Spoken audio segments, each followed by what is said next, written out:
All right, so I think the string and thinking about things ready to go though. So hello everybody, Mega ZardX here, back at it again to give you another very exciting podcast episode. That being my ZardCast episode 97. And man, oh goodness, it's been quite a few weeks, I would say.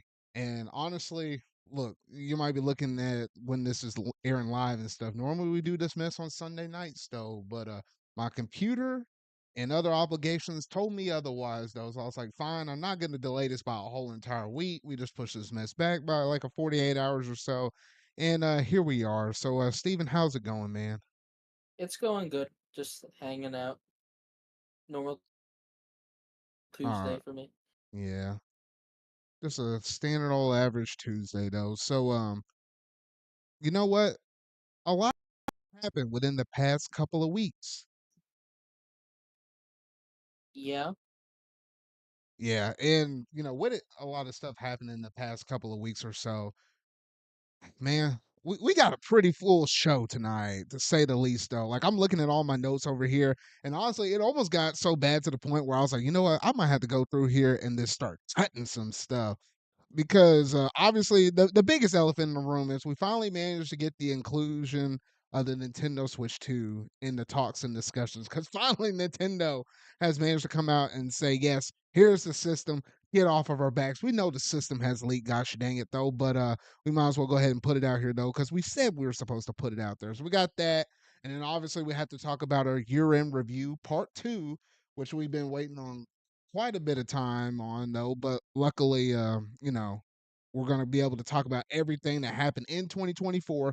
We're gonna put a pin in it, and we're gonna finally be able to actually talk about all the rest of this mess, from July all the way throughout the end of December of 2024. So we'll put a talk about that. And then I got a whole other slew of different things. We know there's going to be like an Xbox show literally happening like what, Steven, like a couple of days from now. In So 2 days. yeah, yeah. So not too shabby of a show, not too shabby a show. So we might as well go ahead and jump up in it though. So without any further ado, let's go ahead and jump straight up into that pop culture segment.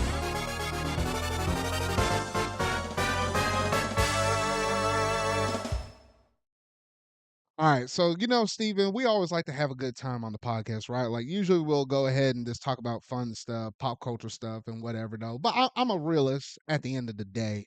And when stuff happens, especially when it affects people's lives, I gotta at least make a call out on this thing. Like literally, this podcast started during the midst of COVID and stuff like that, though. But unfortunately, we got to talk about. Look, we don't live in these areas though. But I don't know. Maybe we know somebody or have some family living over there, or maybe you as a viewer might know somebody over there though. And yes, I'm referring to all of those dumb California fires, man. Look, I don't know how this mess started. If it was just purely nature or whatever, though. But man, heartfelt concerns go out to all of those that have been affected in these fires, though. Because man, this is some wild stuff I was seeing in the news. You saw this mess, didn't you, Steven? Yeah, it is awful over there. I don't know if it's still going. It probably is. Wild, fires don't just stop like that. But yeah, it is bad over there. Like tons and tons of people are like losing homes. I'm sure there's lives that are lost. Yeah, there's lives lost. I saw some of the it's weird how technically, like, those ring doorbells or whatever though, like some of that stuff was actually capturing some of the footage because everybody was like evacuating out of those areas and such though. And I was Yeah. like, good night. Like they always kept talking about and saying, hey, if a little fire happens in this area and the wind happens to blow in such a way, then hey, it could just be like a big old avalanche or whatever, and just would not stop until it goes from like one side of the state all the way over until like it almost hits the ocean. And well, we just finally saw that day happen though. So heartfelt concerns go out to all of those that have been affected on this. Shoot, even though you might not know anybody there, you might have got some stemming effects from it. Like for example, with me, I really like watching anime and stuff like that though. But like the dubbing studios that usually will dub anime, I think one location's in California, and I think the other one's in Texas. And I think some of the dubbing that I'll be going through and watching, it has affected that, so it caused some delays. So yeah, I was going like an extra week or two without anime dubs and stuff, probably because of this, and maybe some of the snow stuff that happened in Texas as well though. But No, it's just some wild stuff though. So stay safe out there, y'all, and if you can support, anybody that might have been affected, give where you can give. That's all I got to say on that. Was there anything else you want to mention? Nah, it's awful over there right now. Yeah. All right. Well, that was probably the no, okay, I was about to say a pun. I ain't gonna say that. But yeah, that was some really devastating stuff right there though. So we're gonna go ahead and flip the script just a little bit and try to, get things a little bit more upbeat here though, because this was the dumbest mess right here, Steven. Like, what the freak? This stupid old TikTok ban, man. Of course I had to mention this mess up on here though. I'm not gonna get the political side of things though, but at least just the ban itself. Obviously, they don't want Chinese stuff affecting the American stuff and all of that mess though. But I don't know. I had people like my sister, other people I know in the community and stuff that are just like hooked on this mess almost like a drug or whatever though. And this thing could barely stay banned for what was it? 12, 14, maybe 16 hours at most. Yeah, it was not gone for long. I trust me. All the fucking little Gen Alpha kids at my job kept talking about, "Oh, what are we gonna do without TikTok?" Blah, blah, blah, blah, blah, blah, blah." Like, I don't know. It's a fucking app. You can live without it. If Twitter just shut down one day, I'd Now be that's fine. different. That no, that I mean, I'll still be fine, but that would be different. Like that would affect me at least, all the stuff we're doing right now with the show and all of that stuff. So no, I would Like, be scrambling, but it's not I like the don't end of the know. world kind of thing. Which YouTube that's what I was seeing with on TikTok. I think YouTube shutting down would be like a big, much bigger deal. But like TikTok, I don't know. It's just short form content. It's brain. It what it is brain dead content. You sit on TikTok, you just scroll down, scroll down, scroll down, and oh, look at the time. Yeah, I and don't. I don't It's know like because like I junk feel like food. yeah, it's like YouTube Shorts, but it's just like I don't know, maybe it's just the format. Oh, I just don't vibe well, with it. no. YouTube Shorts came first, and better yet, Vine came first, and Vine was Well, much I better. understand Vine. Vine was the stuff back then. I agree with that mess though. Hate when I saw that go, but uh, Vine was fun, but like I think it was Twitter that bought Vine, and this and that happened. yeah. But yeah, rest assured, a lot of people were addicted on this mess, and I guess it's back now, or at least for the time being. I guess they extended the thing or whatever though. I don't know. To Yeah, me, it kind of looks like a hoax. I'm just gonna call it as I see it though. But I mean, outside of that, I don't know. Some people got to no, learn how to lean off of this social media at least a little I've bit been. more. It's not necessarily a hoax. I've been hearing about this for a long time. They delayed it as much as they could, but like, there's only so much that you can delay something like that. Yeah, Like, yeah. the- it just conveniently lined up with when like it conveniently lined up with like the beginning of a new presidency, which not gonna say I'm anything. just saying it's a hoax, man. It's just a hoax. I'm just saying. Listen, well, no, I wish TikTok coming back up was the hoax. I wish TikTok stayed dead. TikTok is a net negative for society. It honestly is, but I don't know. I guess it's back for the time being. I just hope that people don't go into tizzy about it though too much though. But one thing I will say this, and it kind of directly relates with the TikTok ban. The thing that got me scratching my head a little bit though was the fact that when this went down, other apps such as like Marvel Snap went down, and I was like, whoa, whoa, whoa, hold up here. I was like, I might not play Marvel Snap though, but if we're gonna start having chain effect with some of these other apps that could lead to the stuff I happen to play, now we're gonna have some issues over here though. So I don't know. I don't know if it's still down at the point, but I know it went down very close to that because I guess they're kind of underneath the same umbrella or something like that. So it was a little odd when I saw something like that go down. So then you started getting people a little bit more invested in it, even if you're It's not the the biggest fan of same. TikTok. It's the same parent company, ByteDance, which also owns, I think it's CapCut, which is like a mobile app. Yeah. It's a lot of stuff, Zard. It's not just TikTok.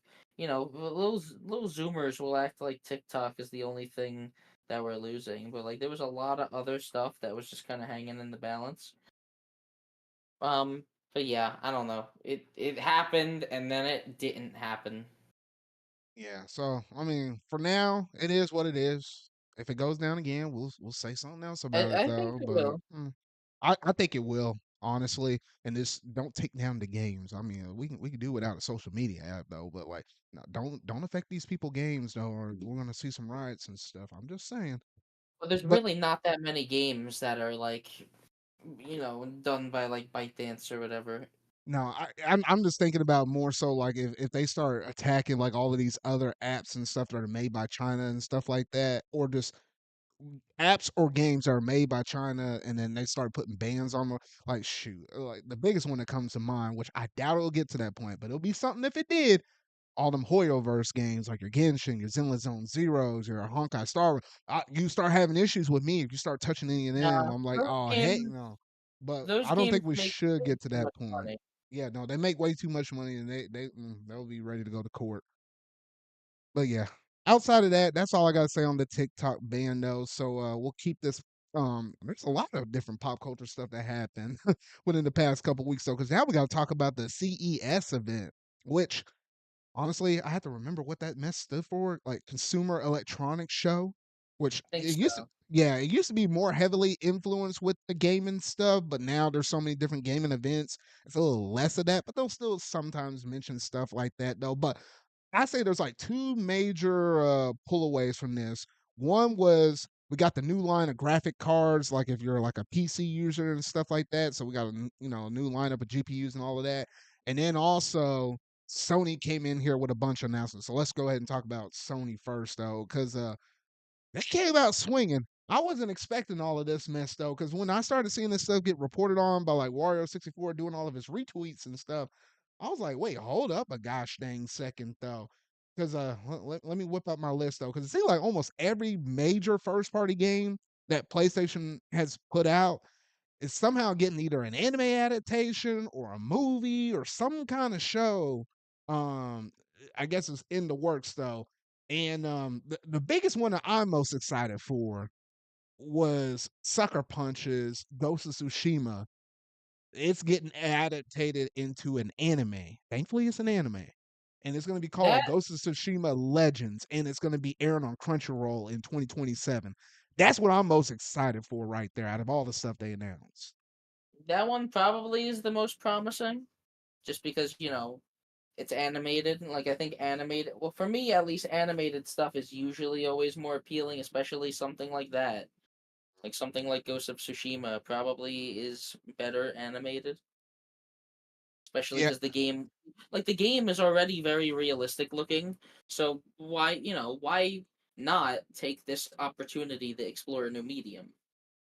yeah, and I think it will line up pretty well because I seen the stuff that played out in Ghost of Tsushima, and especially in some of those cutscenes and stuff that they managed to do, and the way how they tried to make it look a little cinematic. I think that can portray quite well, but just doing like an anime version of it though. So I'm glad it's not like a necessarily like a live adapt or what is it like a live action. That's what I was looking for, live action. Even though I think if they had the right actors, they probably could have pulled this off. But at that point, I feel like it needed to be a movie though. But regardless, I'm glad they went with the anime style approach. Unfortunately, we got to wait another 2 years though. But then if you think about it, it's like what we had the new Ghost of Yote game this year, nothing in 2026, and then you had the show in 2027. Hey, I'm getting my Ghost of Tsushima feel, or just Ghost series in general, should I say, a lot more than what I was thinking though. So I'm all here for it. I'm all excited for it. Let me see here, and then next of course, they're making this Horizon push a little bit more. They said Horizon Zero Dawn is getting a major motion picture from Columbia Studios and PlayStation Productions, though. So I guess that's It, technically going to be considered as a movie. it will get canceled. No, that mess ain't getting canceled. They've been pushing Horizon way too much for this mess to get canceled. I don't see And that has one getting and canceled. have yeah has the pushing of Horizon actually done anything though? Have we I have don't know, we but they managed to. Well, at this point, what we had Zero Dawn, we had Forbidden West, and they made a remaster of the first one, though, and now we're getting like a show of it. And they also did what was it, the Lego version, which is on PS5 and Switch. So I'm like, that's they're pushing for this thing. They're pushing it. it feels forced in my Mhm. opinion. Like people like Horizon. It seems okay. I own it. I haven't played it since past like the first hour. It seems cool and all, but like yeah, like this much pushing is very very interesting. They even put main character in Genshin Impact. Like very weird. Hmm. Like, Yeah. I've not seen any other collabs like that in Genshin Impact. Yeah, that's It that's a little odd. I didn't even I don't know, think like about that. I just think, if you ask me, I'm gonna say the same thing again. Horizon Zero Dawn is already one of those PlayStation games that tries its best to look as realistic as possible. It is already what I would coin as a movie game. I don't necessarily think that would be my first choice to make a movie out of. Yeah, I don't know. Unless they're seeing something that we ain't. I don't know though. But I mean, I still have like what the Horizon Zero Dawn game that I claimed during COVID, so I got it for free when PlayStation was giving it away. I still hadn't booted up that mess though, so I can't really say too much without really trying it though.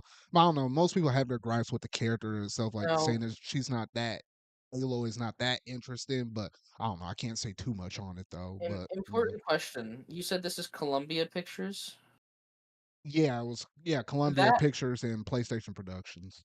Yeah, that also dashes any hopes I had because you'd hope that with all of those big mechanical creatures that Horizon has that you'd hope that they would do like practical effects for those. That would look beautiful with like practical actual effects. No, it's all gonna be Columbia CGI. Pictures is going to be exactly. That's the problem. Practical effects always look better and they don't use them anymore. I don't know. That could be a whole discussion for another day, though. But Well, it's uh, not really. uh, I don't think that's that hot of a take to say practical effects look better. no, I was just saying if you're gonna mention that with almost a lot of different other movies, I mean, a lot of shows could probably benefit a lot more doing that versus CGI. CGI is good and all, but there's some moments where it excels in, some moments not as much though. But It's easier for most yeah. studios. All right, but yeah, we had the Horizon Zero Dawn stuff, and then we had two other things. We had Helldivers is getting the film adaptation, and of course, they had to talk about The Last of Us with a season two, and that's coming in April of this year. So that's right around the corner though. And then Helldivers, they really been pushing Helldivers after them not even think like they went from a game where it's like they weren't thinking it was going to do that much to it, and then all of a sudden it blew up, almost blew up to its own fault because then they were trying to balance all of the stuff out. Turned around and released a limited edition PS5 controller because that's what they usually would have at the launch, but they did it like way later in the end of the year. And now you're turning around and making a movie. I'm like, okay. Well, I guess they're trying to. Helldivers actually makes sense to be a movie. I guess You so, know, but I hadn't really delved into it to kind of. well, Mm, I don't know if you know it. Helldivers is very, very heavily inspired by Starship Troopers, which was a movie. I don't know if it was also like a book or something, but I know for a fact Starship Troopers was a movie. And like it was it's kind of just like a movie about propaganda and this and that. It's a satire, which well, I know you haven't played Helldivers, but I'll tell you right now, Helldivers is a very satirical take on like all of that like patriotic stuff. okay, okay. It's not like serious in the slightest. So you could make a very fun comedy movie out of like the just the world of Helldivers. All right. There's really not much. It's not easy to explain unless you've played the game, which I don't think you probably will. All righty. Well, I think in terms of all the announcements that they did at the CES show, that was pretty much it. And look, I'm not the biggest PC person though, but they also mentioned like the new graphics cards series lineup at that event as well, which I was looking at the price ranges on all of those, and I was like, "Oh freaking shoot!" Like that. What is it? They're calling it the 50 series though, but I was like, "Good night, man." I was like, all y'all that buy them graphics cards, man. Who good gracious sakes alive. Yeah, But is yeah, CES also where we seen the Switch 2 That's technically for the that's first where time? we saw it the first time, and what was that, like a week and a half or 2 weeks right before they officially showed it? But oh man, they Yeah, ran Genki out of the house though. Like that was bad. That mess was bad. Oh especially man. because of especially because of how close they actually were to the reveal. Yeah, they were mad. Nintendo was like, "Hey, we're like literally a week and a half away from the reveal. Can you guys stop?" Yeah, no, like I guess they popped them with that cease and desist. They packed up them bags at that show and they got out of there. Oh man, I heard about some of those reports though. Man, that mess was wild right there. But I think outside of that, that was it for the whole CES event stuff though. So, not a bad show this year. We got some somewhat entertaining and some cool stuff out of it. So nice stuff. I And then guess like the stuff with the graphics cards was like the biggest deal for most people. yeah, for the most people, yeah, that would have been the biggest thing. And then, Steven, we finally managed to get to the Sonic 3 movie discussion part 2. Now, I'll say this ahead of time. In part 1 that we talked about in the last podcast episode, in episode 96, we managed to go through and just talk about our non-spoilerly review. Now we're going to go ahead and jump up into all the spoilers. So if you hadn't seen the movie yet, this is your fair warning right now. If you're watching this on YouTube, you can easily skip ahead to where the TV in the top right corner changes to the next topic. But I guess if you're on audio, I guess you're kind of shooting in the dark, or you can look on YouTube to kind of figure out a rough time stamp, though. All right, you have been warned. All right, now, Steven, we got to talk about this movie real quick. We got like Yeah. 15 minutes reserved for this mess, though. Oh shoot. I don't even know where to begin. I guess it's like more like the call out references. Like I like how so many different references they tied to SA2. And I think ultimately it kind of led into that third act, which we were kind of beating around the bush in the part one though. But that live and learn moment at the end of the movie, man, like, oh shoot. Yeah, like well I expected Live and Learn to like kind of appear. I didn't expect the actual vocals to show up, which was a pleasant surprise. No, you And have to do that. That's the peak of the moment right there. Like I would have been disappointed if they just did the background music and didn't even actually like, put the full lyrics and stuff up in it. it was amazing. Where do I start with spoilers? I guess the first thing we got to start with spoilers. Just supersonic and super shadow fighting was such an awesome scene. Yeah. I did like all the CGI up in there. Like they did really well in terms of the choreographed fights and stuff, like the way how they portrayed all of that out. Thought it was really nice the way how they executed everything.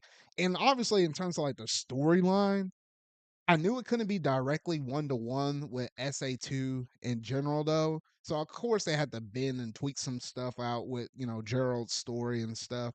So I was kind of expecting it. But overall, I thought the plot was good from start to finish. I did have issues at the very beginning of the movie where I felt like it was moving a little too fast, but I think it worked its way out throughout the rest of the film, though. But Shadow as a character, I thought he was solid. Honestly, I didn't think I was gonna get that much Gerald on the screen. Did you, Steven? I didn't think we were gonna get that. I I knew we were gonna get a quite a bit, but I didn't think it was gonna be as much as what we actually did get. If you ask me, I'm the opposite. I feel like I thought we were gonna get a little bit more. Hmm. Well, actually, well, it's difficult because like he shared a lot of his screen time with Eggman. I thought he was gonna be like more of like an actual like threat towards the end, but obviously they deal with Gerald first, and the main conflict is just getting the arc powered down, getting the arc out of the way. Or it's not even the arc; it's just the Eclipse cannon. There's a lot of like differences, honestly, but Yeah. like the main one, just the seeing the Eclipse cannon fire off at the moon. Oh, it was so good. Oh yeah, no, that was cool right there. Like I was a little disappointed not to see what was it, Bio Lizard and all of that man stuff. But I knew there was gonna be a little differences like that in the movie itself though. And BioLizard does have a little cameo during that movie that Shadow and Maria watch. oh, it was in the movie? Okay. See, there's little things like that I probably ain't gonna pick up until like I pick up the movie on which actually now we're Did to the come out point on where digital today. yeah, it's out. Yeah, digital today. Like you can, watch it like that. Which I'm waiting for it to release physically because, like, the video game adaptation movies that I really like and enjoy, like Sonic One, Sonic Two, the Mario movie, and stuff like that. The Pokemon Detective Pikachu, like all of the video game I even have the oh gosh, what's the name? Gran Turismo. That movie is really good too. But yeah, any of the video game adaptation ones I really enjoy. I just picking those up physical though, so I gotta hold out a little bit longer. I guess I'll get it at Walmart or something. Yeah, at least for me, like I'm definitely gonna buy this movie just when it comes out. I'm gonna wait. Um, so many, so many good moments that we now have in HD because of the digital release. Like for example, just Shadow going revenge guac. And oh man, I gotta mention this too.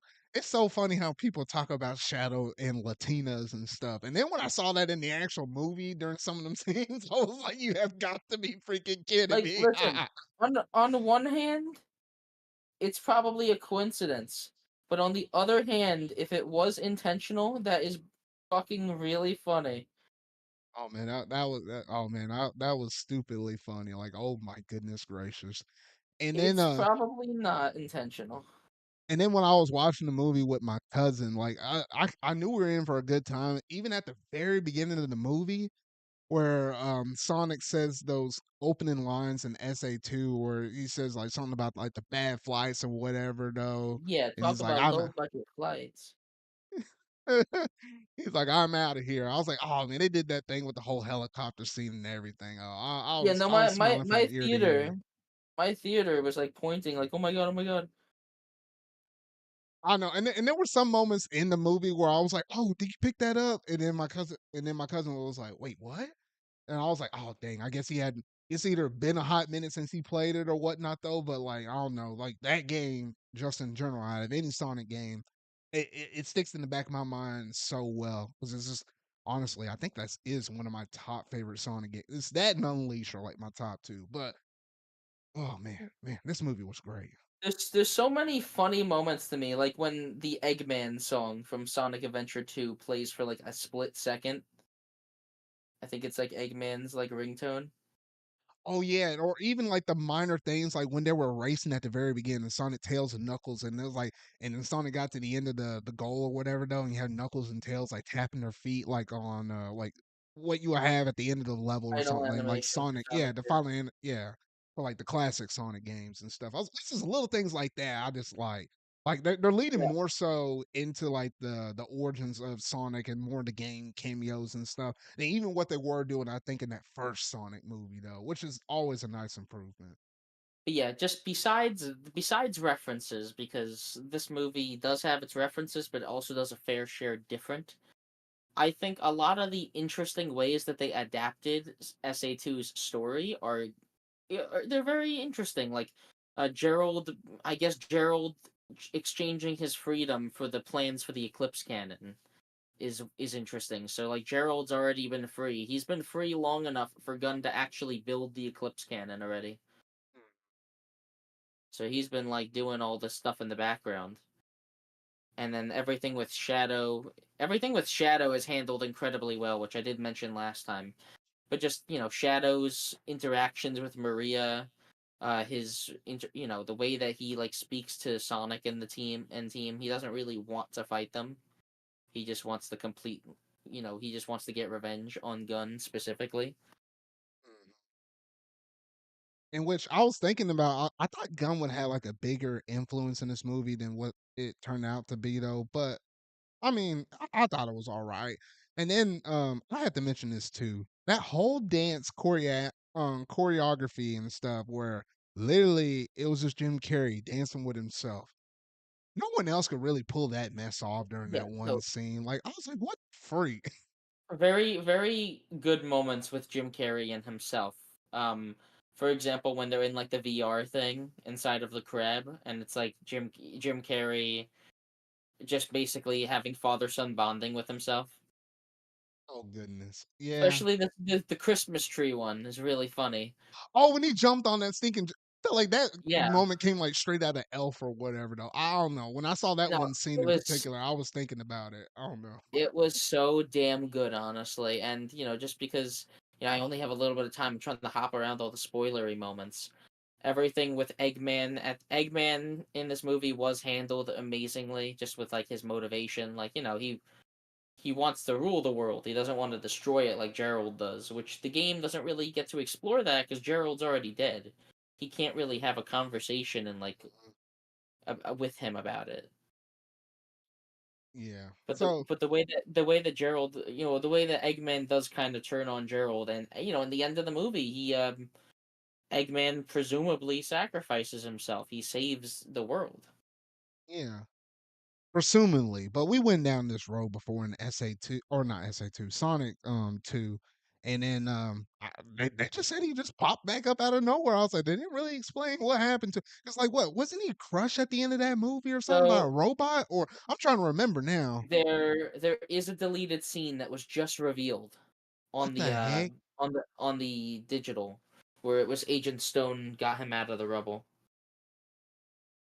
The heck? In the Sonic 3 thing, they put that mess. Yeah, it was in Oh the wow. deleted scenes. I Yeah. don't know, man. All in Sonic 2, they tease it well enough, just saying that like his body was not found. Which, if there's no body, you can never confirm a death. Same thing here. Shadow, obviously, which we find out in the end credit scene, Shadow does survive, pushing the Ark away. So, with how fast he might have been going in that split second, He he might have might been have been able able to grab to the save Eggman. doctor and get him back to Earth or something like that. I don't know. Maybe. That's a possibility. Yeah, but I mean, he would have to be in a spaceship or something because I mean, it's one thing to have one of them flying hedgehogs in the middle of the universe, but you can't do the same thing with a human and the dude would die instantly. But I don't Well, know. fair enough.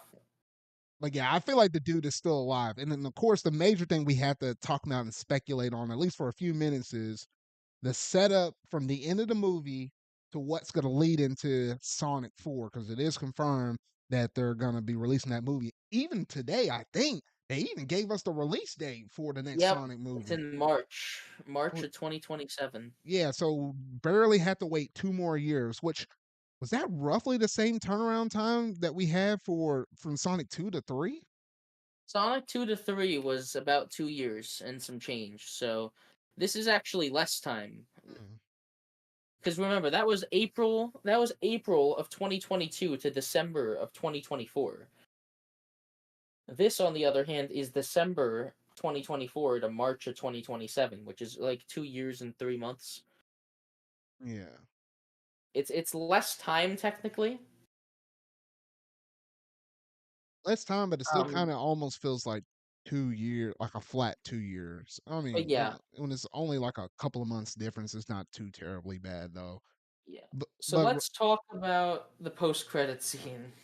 yes, because I was thinking in my heart before I even saw this movie that whatever was going to come next in Sonic 4, I think everybody and their mom was expecting Amy to show up. It's kind of funny because like even the promotional material, oh gosh, what's her name? Steven though, but like basic I'm going to say Sonic's mama even though it's not the real mama, but Sonic's adopted mama or whatever though. It Longclaw. no, not that one. I'm talking about the human mama or Oh whatever. yes, Yeah, yeah, yeah. yeah. She always wears whatever color is the next character that comes in there. People caught that mess. Like she was wearing something yellowy orange for when they were about to bring Tails into the mix, and then wearing something red when they were about to bring Shadow into the mix, and then she was wearing pink in this movie. We got Amy confirmed for what should be in the God, next movie. she's gonna be wearing a silver outfit for Sonic 4. Oh gosh, no. Oh no, no. Then you got to have me go back and play '06. Gosh dang it. Um, but But yeah, yes, we got her in that cutscene along with Metal Sonic, which I was always thinking they were going to do something CD related in the next one, or CD with Metal Sonic or and slash or Sonic Adventure 1. I thought was the way how they're going to go with the story path in the fourth movie. So I'm not sure yeah. what they would have decided on, but it's funny how they tease Metal Sonic in the teaser credits like that. I was like, what the heck? Both Amy and Metal Sonic look amazing, by the way. Like they look so good. Um, Metal Sonic's interesting though, because yeah, it's like an army of Metal Sonics. While in the game, we're used to like a single Metal Sonic. So like, it could be possible that like there is like an actual like a real like maybe like a Neo Metal Sonic, like the one true main villain will be like a Neo Metal Sonic. There's a possibility that all of these are controlled by Eggman. Maybe Eggman is back, or like an alternate version of Eggman. The main thing, if it is going to be like CD, a lot of people are mentioning time travel. That could be how Eggman comes back. Yeah, it could come back like that. But I Yeah. think yeah, it's gonna be something with Eggman obviously taking his role, but he's gonna do something with Metal Sonic. I think that's where we're kind of leading into though. But there's got to be more than Metal Sonic now, since you just already teased them at the end of this movie. So I'm thinking it could be a combination of that and something else. I think Yeah, is I where think they're setting it up. yeah, and especially since we're kind of introducing way too many characters. One, I think Shadow is not going to be in this next movie. I I don't think don't they're think going to get so. Keanu Reeves again. I think they're setting, they set up Shadow being alive for some sort of spin-off, or maybe he'll have a minor role in the movie. I definitely think that maybe something will happen. I think we're going to be taken off of Earth in this movie. I feel like we've had way too much Earth stuff. Hmm, I And get. we I don't know, we went up to space in this one. We went up to space. The eclipse cannon shred the moon in half. I think the beginning of this movie will be on Earth. I don't think they're gonna do Little Planet like Sonic CD, but I feel like we could have like a world hopping kind of adventure here, or just time travel could take us to different eras of Earth. We don't really know how it's gonna go. I Yeah, hope they do time travel because that could lead to a much more interesting movie, all things considered. if it's done correctly. Well, If it's yeah, if done it's done correctly. correctly.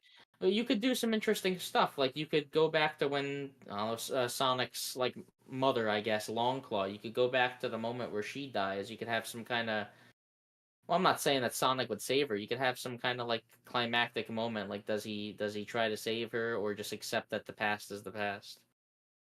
There's a lot of interesting stuff that you can do when a character goes back in time. It really depends on where they're going back in time rather than Hey, when. if they go so far back in time, they can do some stuff with Sonic Frontiers. I'm just saying. I'm Well, just saying. they there's a lot of interesting stuff. Someone mentioned that, them messing with time is a very natural way to get Silver involved Mm. because they definitely are going to do more after this. They're not stopping with Sonic 4. Come on. Oh, it kind But of like makes me that's think like, are they just gonna keep thinking too putting far number ahead. entries for like 5, 6, 7? I don't know, but yeah, we're we're We'll getting a little see. ahead of ourselves though. But But at yes, least but now we have a confirmed movie 4. yes, and Amy, the 4 in the logo is pink. So obviously, since well, we already knew this, but Amy is gonna have like a big focus. I could only imagine who's gonna voice Amy. We'll see. Mm-hmm. Oh dear. No, I I don't. don't I don't. know. No. I was gonna say Zendaya. Number one, that's funny because you said her name wrong. You meant to say Zendaya, Whatever. and then have her voice her. I was like, you know what? Watch whoever voices Amy. Watch him be black. Like, like if that happens, I don't know. I'm just It's cracking up. not. I was thinking It's that, not and then you said impossible. it's not impossible though. But man, that'll be funny though. That'd A be lot of people. funny. I don't know. There's also like the basic bitch choices like Brie Larson. Oh no, no, no! Please, no. We don't need her. I'm sorry. I'm No. I'm just I don't know. There's a lot of people that want like different Amy voices. We'll see. Amy by herself has the potential to either be really cool or really boring depending on how they portray her. Yeah. So I don't know. Besides Sonic 4 stuff, just going. I was just gonna go over a couple last things about Sonic 3. Um, because we there's really not much we could say about Sonic 4 that we don't already know. Like it's gonna be Sonic, Metal Sonic, and Amy. That's really all we know, and it might involve time travel. But one last thing I would like to bring up about Sonic 3 is I gotta talk about that third act again. Like especially when Sonic and Shadow are up in the sky, up in space, fighting all of those gunner robots as Live and Learn is playing. I was clapping in the theater. A bunch of other people were clapping in the theater. It was so And good. y'all people were clapping in the theater for that mess. Hell yeah, I know it was peak fiction and all though, but I feel like it I don't was. know, It was clapping would have literally been I don't know, it would have been a little bit this deterrent up in movie. that. Either way, this movie was so fun, and you enjoyed it as much as me, obviously, Oh right? yeah, What would you rate this movie out of 10? out of Now 10, that we've um, now that we've been discussing it more, I say it was a just to know. solid 9 out of 10. 9 out of 10. I think I'm gonna go with that as well. Like, obviously, I think the beginning of the movie moves a little way too fast. That was my only nitpick. Everything else was great about the movie, but Yeah, that was my main like nitpick right like there. it immediately starts. Shadow breaks out. They're immediately in Tokyo, and then Shadow's immediately beats Sonic and runs away, And the way how and this quick and they that. summon Sonic, Tails, and Knuckles from home and immediately threw them in the action. No if and nor buts about it. I felt like it was just moving a little too quick. And then You they know, finally got into a rhythm and groove. I don't know. And then once we got there, I was okay with it. But yeah. yeah, everything involving like when they're at the gun base and when Knuckles breaks the glass in case of emergency. That's when the movie starts getting very very fun for me. Yeah. So overall, Sonic 3, it's a great movie. If you hadn't seen it yet, I don't know what you're doing. I mean, now you can get it on digital. It shouldn't take like what, no more than like a few more weeks before we get it physical or something like Go that. buy it right now. Yeah, so just go ahead and get that mess right now. It's peak fiction, man. It's just peak fiction. All right, and I think outside of that, that just about does it in terms of all the pop culture related stuff that I had to go through and talk about tonight, though. So, without any further ado, let's go ahead and jump straight up into what's in the gaming news.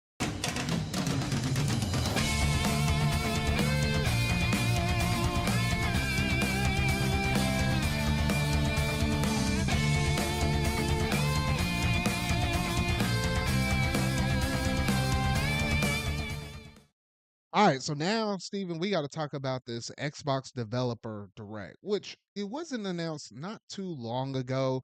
Where obviously, well, from the time that we're broadcasting this podcast episode live, it's literally going to happen in like a couple of days from now, though. But yes, on the 23rd of January, they're going to come out.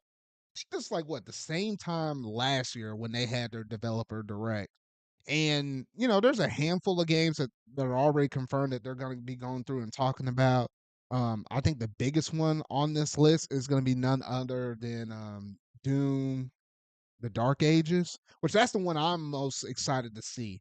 But then the other two on this list, like, are you excited for any of these other ones, Steven? Before we talk about the unknown game.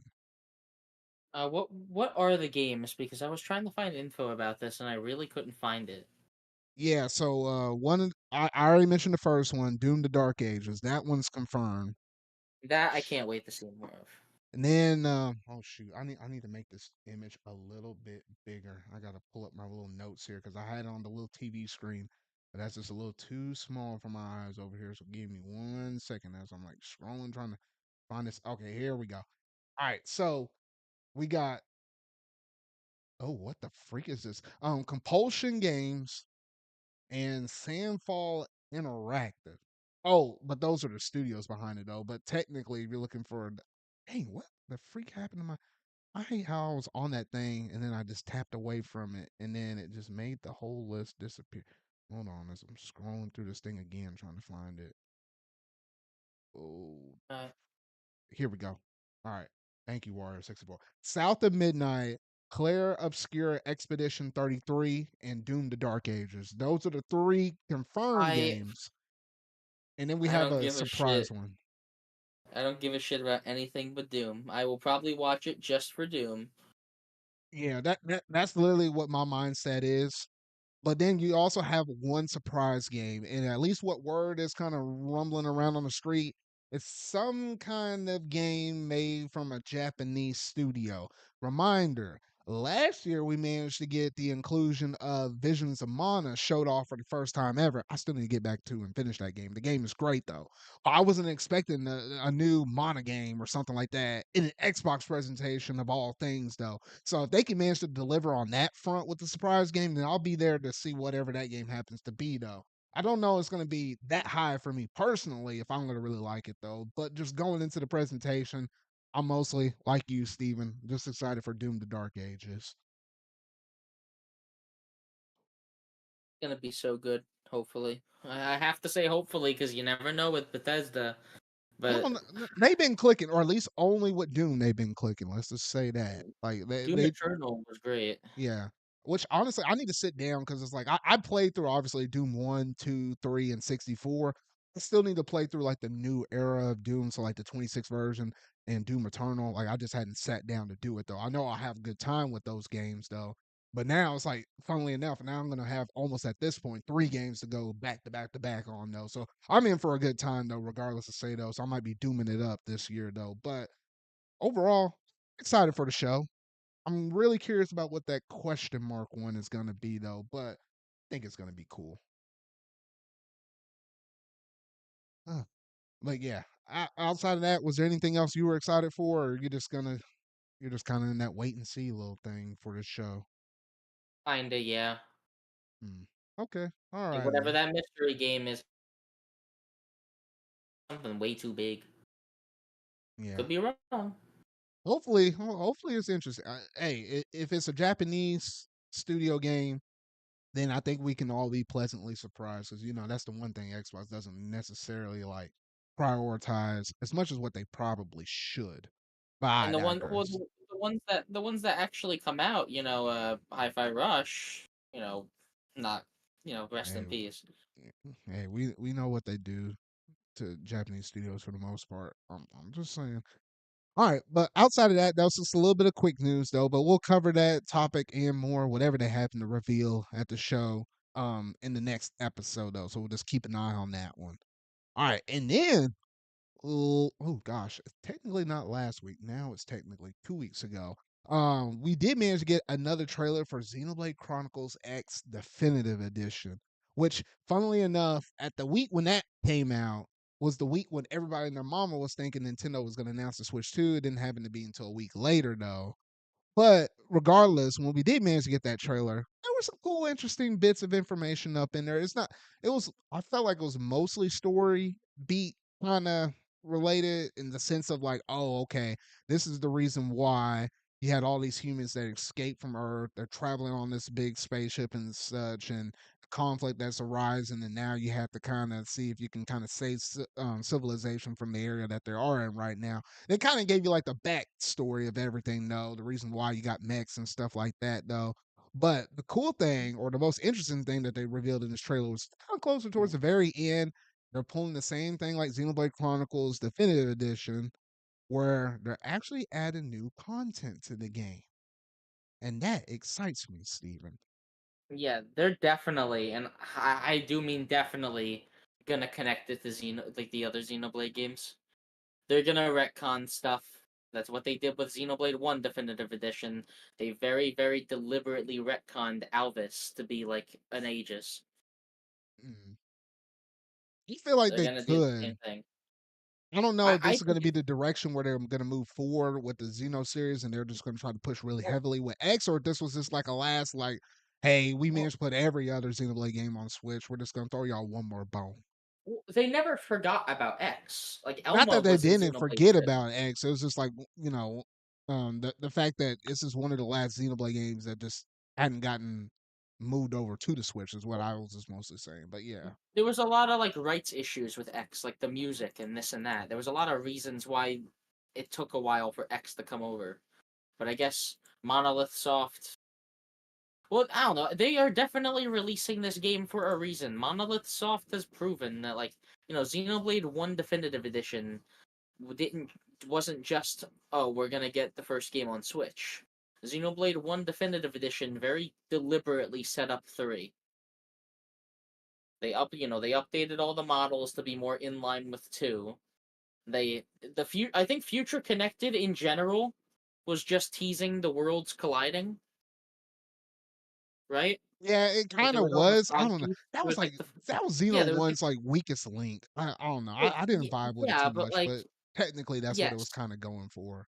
yeah, it sets up Melia like being queen as well. I think I didn't beat it. I Like Hey, it that's two sets. things we had in common. I was I like, I know. love myself So some it sets. Xenoblade though, but that wasn't it right there. I'm sorry. Yeah, it sets up stuff with Melia. It also just kind of gives you an answer about what happened with the Xenoblade One world afterwards. It serves its purpose, and then also, like I said, retcons Alvis in a big way, which definitely immediately led into Xenoblade 3. And then just the fog beasts kind of teased like the worlds colliding. So I think X Definitive Edition coming right before whatever the next Xenoblade game is, because come on, they're definitely doing another If Xenoblade it's a game. Xenoblade game, I Well, wouldn't put it whatever. past them if they call it a Xeno something Well, else. I'm not gonna stay shy on spoilers because Xenoblade 2 came out 2 years ago. Um, Xenoblade 3, the ending of the Oh, you DLC, meant to say very Xenoblade yes, 3 Xenoblade spoilers. 3. You said Xenoblade Yes, 2. Okay. sorry. Xenoblade 3's DLC ending very specifically teases something coming up next because it has like the little dot in the sky, which is apparently Cosmos from Xenosaga. But like, it could be Cosmos from Xenosaga, or it could be like something from X. I don't know that much about X's story, but from what I do know, there's like something like basically like they leave the Earth because the Earth gets destroyed, but they could very easily retcon that to just they leave the Earth because like an event like destroys like all life on it, which is what happens when Klaus does the experiment. Yeah, or something on the lines of that. And I think So probably one of the other things I'm also interested in about the game is from the gameplay aspect, the fact that you have multiplayer in this thing. Like I heard some of the things with the Wii U version online. where it's like, yeah, there's a heavy online emphasis, which I was gonna get a little bit sad and disappointed when I was gonna be playing my Wii U version of it because I bought it right before the eShop and stuff closed for all of that. Which there's ways around it now. Like I think Nintendo has the servers up for I think this one game in particular. In general, yes, they preserved a lot of stuff with online stuff though. I couldn't remember if they specifically worked on Xenoblade X yet though. But that was gonna be my way of how to go through and experience it at first before they announced this game. And now that they did, it's gonna be cool because now I can play the game with you. And then obviously I know Sonic you will probably be playing it and probably Mario as well though. So it's like I think we'll be able to squad up. It'll probably be our closest thing to almost like a what would you call that? Like a MMO almost, but not really. But the fact that you can just do all these missions with some other people though, I think that would be kind of cool. It's definitely gonna be fun. Um, there's a lot that I want to try in this game because I might have told you this in the past. I bought Xenoblade X back in 2016, I think, when I was a wee little boy, and I Right got before to the the Switch character. came out? Huh. Yeah, I got to the character select and then didn't touch it after that. Goodness. I never actually played the game. And this is my redemption. I will play it when it comes out. I will get it day one. All right. Well, we're gonna have a blast with this, and honestly, well, I don't think we've seen our final blowout for this game yet. I mean, there's a chance it could show up in a mini direct, or they just might just do one more info drop, just going more so into the gameplay. Like we got little bits of story now. We just still need to see a little bit of that gameplay, a little more so. And the fact that if they're already teased, they didn't necessarily flat out say that that was new content, but for those that play Xeno X, they recognize that's not in the original game. So I feel like they're gonna have to say at least one more thing about it just to make sure that everybody knows that there's an extra little story beat up in there though. But outside of that, really cool stuff we saw in this trailer though. A good solid way to start off 2025 just in general. Alrighty, so with all of that out of the way, we'll move over to our next news topic because Steven, this is one that I know you've been readily excited for, or at least since the point that they announced it. And yes, I'm referring to the crossover, ain't Smash Brothers, but the crossover that's with Nintendo Game Boy and Lego. Yep, buying it day one. Don't worry. And I'm trying to remember, did you buy the NES one as well? Like where it's like the I did. NES system with the TV? Like you have that whole set? Yeah, I have it somewhere in my drawer. I kind of had to disassemble it when I moved. Hmm. But yes, I do have it. I would not. If there was that many Lego pieces, I want it. I would have just stuck that mess in the back of my car and then just would have let it ride or whatever. If you lose a few pieces, just put them pieces back. I don't know. I feel like that probably took you a long time to build. Yeah, and I'll get back to it. I'll do it again. Mm. Alrighty then. But yeah, I mean, nothing too complicated outside of this. But the funny thing about it was is they made this announcement. I think between Xenoblade X And what was the Switch 2 reveal though? It was just so funny because like they were like Nintendo's gonna announce any out of everything and keep teasing its audiences before they announce the Switch 2 though. But I don't know, that was just the one more thing that they could pull out of their hat of tricks or whatever though. So it was just kind of funny to see that happen. But yeah, outside of that, was there anything else, Steven? You're a resident Lego man. If you have anything to say, but I don't think they really gave us much more outside of just the So announcement. really, the only thing I can say is that like the Game Boy would be a very simple, just by design, it would be a very simple like build. So I'm assuming there's gonna be some kind of complex nature to it that makes it a more interesting build because like otherwise, the Game Boy is just a brick. Yeah, There that's has to be true. something interesting. The NES, you could like wind up the side of it and you could play like a little mini version of 1-1. The screen actually rotates. Hmm. Maybe they'll do the So same like thing, or I no, I hadn't known Lego to do like anything with like a LCD screen or nothing weird like that. no, well okay, well Lego Mario has an LCD screen, but no, they've never Well, done it for a build. hmm, Like no, like Lego Mario is a very weird exception. If you ask me, it's gonna have some kind of interactive play thing, or you're gonna be able to swap it out for different games. Who knows? okay, all righty. It's probably gonna be like I don't know, Super Mario Land 2, or just maybe they'll just go with Pokemon. Who knows? I got you. Well, actually, no, they're not gonna do Pokemon because someone else has the license. Either way, it's gonna be a Lego Game Boy. It's gonna look cool. I'll buy it. Doesn't matter what it looks like. I'll buy it. Yeah, no, I imagine you would have. I imagine you would have.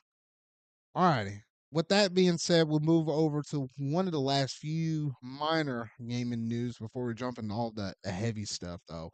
And we did manage to get the release of Donkey Kong Country Returns HD, as I like to refer to the game as Donkey Kong Country Returns. Man, I just got to go with that name from now on, though. Man, they've been doing my man Donkey Kong dirty, all right, for the last decade, man. It's been almost 11 years at this point. We're past a whole decade now, 11 years, and this man still can't get a brand new game after Tropical Freeze. But one thing you can do with this whole entire series is you could play every single DKC game up until this point. They even did like what was it like I don't know what you would really describe them though, but like promotions for DKC 1 through 3 and it being on NSO, like they went through the whole entire series of those 3 games and Tropical Freeze with the inclusion of returns now. So now you can play every DKC game on the Switch, which is a really novel mindset. Just kind of think about that. Same thing how you can do it with F Zero and almost a lot of Nintendo series now at this point, though, just the way how the Switch is with its retro stuff and modern stuff, though. But regardless, when it comes to this game, it's just a solid game. I mean, it ain't bad, It's it ain't great, but it's just solid. well, I think it's on the same. If you ask me, it's on the same level. It's very similar level. The Tropical Freeze. Like I don't think it gets enough credit for just how solid it is. Like it is extremely well designed. I love Donkey Kong Country Returns, but this is not that interesting in terms of a remaster. Like it is as basic as you can get for a remaster. It does not add any new content. It just kind of has the 3DS levels that were added. But at the same time, I don't really know if I can call it the definitive version because graphically, there's like some issues with the graphics that were not in the Wii version, Mm. like with lighting and effects, Yeah, I and this noticed and that that. too. But then there's some other areas in the game where the game does look better than the original one, though. So I don't know. You kind of have to take it as you It's will, though. But yeah, it's an ugh. alternative. At the end of the day, it's an alternative, especially because this version I think removes motion controls. Oh yeah, no, it does. And I'm probably one of the few people that actually managed to get this game. Now look here, I wasn't gonna pay no $60 to buy this game again, man. This thing came out. What? This is the third iteration of this game. Yeah, the third iteration of this game. and there was Yeah. no way I was gonna buy it again. But luckily, when I was buying a bunch of Nintendo first party games, I think it was like Mario and Luigi and what was the other one? I think Echoes of Wisdom and stuff. Best Buy had like a buy two get one free deal with my was it like a my Best Buy Plus membership or whatever though. So essentially, I can treat this as my free game because otherwise I wouldn't have done it. But I've been playing through the game a little bit here and there though, because I mean, technically, it's been almost like what 15 years since the original Wii version, and that's roughly around that time when I was playing it back in the Wii era though. So it's been a hot minute since I played this game. So I was like, you know what? I might as well. And I didn't think I was gonna play it as much as I did. I managed to clear all the levels in world, the first world and stuff. And Steven, this might be one of those go-to games where I'll just pick it up and play every now and then. Where I feel like I just want to play a little bit of DK though, since they ain't gonna give us a brand new game. Gosh dang it! So I'm just gonna try to slowly grind through this game and try to get all the Kong letters because think in the original Wii version, I managed to do some of the Kong letters, so I managed to play some levels, but I don't think I did every level. Plus, they have the 3DS levels up in here though, so there will be a little bit of new stuff in this game that I hadn't played before. So I'll just probably do a slow burn on this though, but it'll be a progress or a process for me to go through and play all of this though. But overall, I had a good time with it. My only little thing with the game is like some of those cutscenes, like they don't look as good in HD. But then when you get into the gameplay, it's fine. The no motion controls I thought was pretty solid though. So I don't know. Overall, I think it's just a solid experience. The game is good. Don't get me wrong. If you never played the DKC Returns, I highly recommend playing this game, especially if you never played it before. But for those of us that Yeah. had, we're the ones that have the issues with the game though because they're not doing anything new. Had they put this game out and say, "Hey, we got a new Donkey Kong game in the works," I would not be nearly upset as I am right now. That's just a personal thing. I would rather have this on Switch than not have this on Switch at the end of the day. No, that's true. Yeah. Like, there's no harm in having it on Switch. More people get to play a good game. And it also is just really funny seeing Nintendo constantly tweet about this game. Hey, they had to. They had to market this bitch. All right. Everyone, yeah, everyone was waiting for this Switch too. And no, Donkey Kong. No, Donkey Kong. More Donkey Kong. Hey, they were giving out them bananas and they're like, "Hey, you're gonna eat these bananas and you're gonna like it, all right? This is our boy DK. This is our only sole focus right now. And even when we do reveal the big news, y'all ain't gonna care about it that much." Which honestly, they did have that mindset. They weren't necessarily wrong either, though.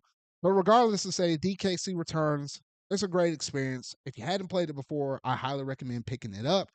I mean, hey, if you want to save some money, then hey, you can do that. What is it? The Nintendo. Oh, Steven, you The know what game it's called. vouchers. Game vouchers. That's what I was looking for. You can do those game vouchers if you're wanting to do it digitally. So effectively, you can make the game $50 instead of 60. But yeah, overall, Yeah, good game. Good game. it will Just go gosh dang down it, in price Steven. Oh quickly. no, I said Steven. Gosh dang it, Nintendo, give me something new, man. It's been 11 stinking years, man. I ain't trying to go down this rabbit hole. I've been trying to hold myself I, back. Gosh dang no, it. I think it's coming. I don't. I There's no reason for them to release all the Donkey Kong games and go on this big Donkey Kong tirade. And also, remember they opened up the Donkey Kong part of the museum of the Super Nintendo world, Yeah, they did. and They got all of the DK games up on the thing. Like what you said, they got the new DK world up in here. They're doing yeah, some kind of rebrand and stuff with Donkey Kong, which we saw in the Mario Kart trailer part of the Switch 2 trailer, which we'll talk about here in just a few minutes. Though, like they're doing a lot of stuff that's Donkey Kong related and not bringing a new game. I'm like, what the freak are we doing, no, Nintendo? I They think know it's something coming. that we don't. That's all I know. I definitely think it's coming, and just because we don't really have a good place to insert this, there's been a rumors rumbling recently about there's gonna be one last Nintendo Direct for Switch One.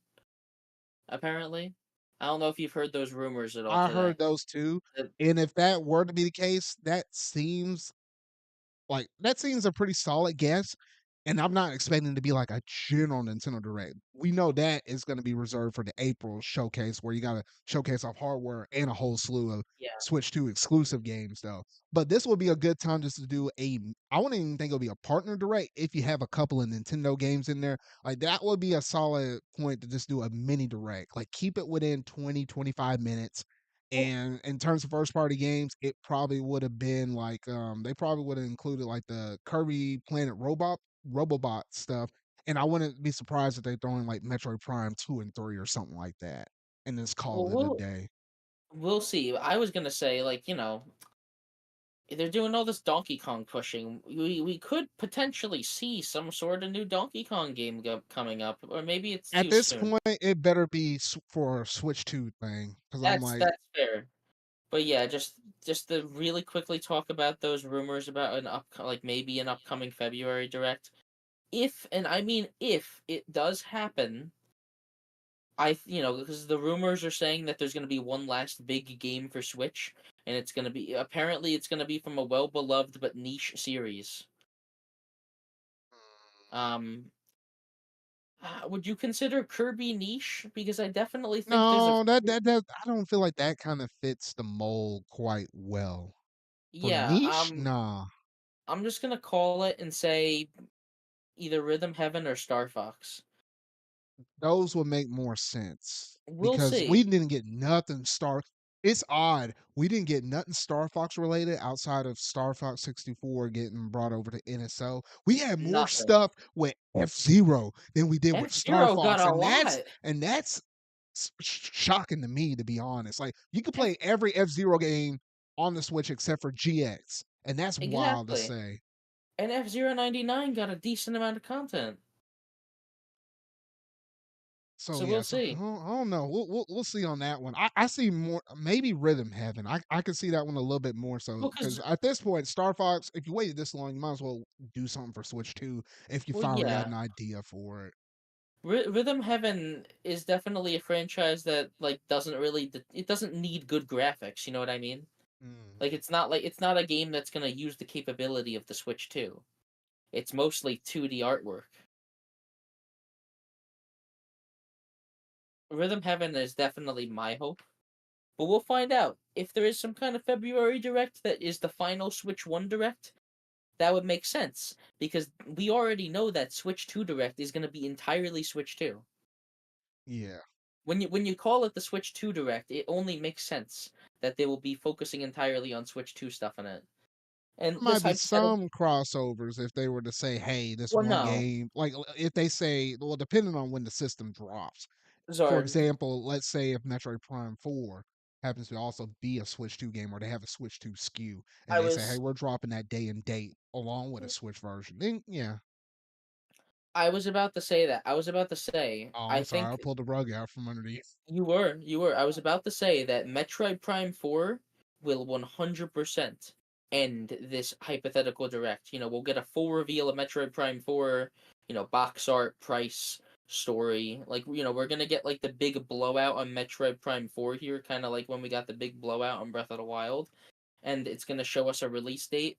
It's going to show Switch, and then it's going to fade to Switch 2 as well. Just kind of In showing us, this hey, this. direct? Oh man. Oh Well, man. yeah.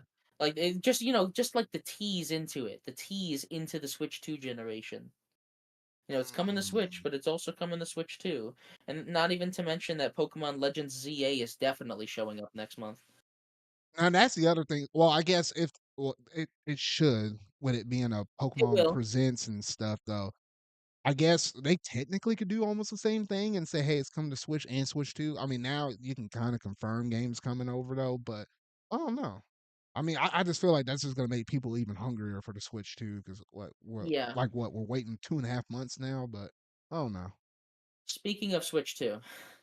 Alright, yeah, so speaking of Switch 2, that's gonna do it for DKC Returns slash, what could be a rumor Nintendo Direct mini. I'll say a mini in February though.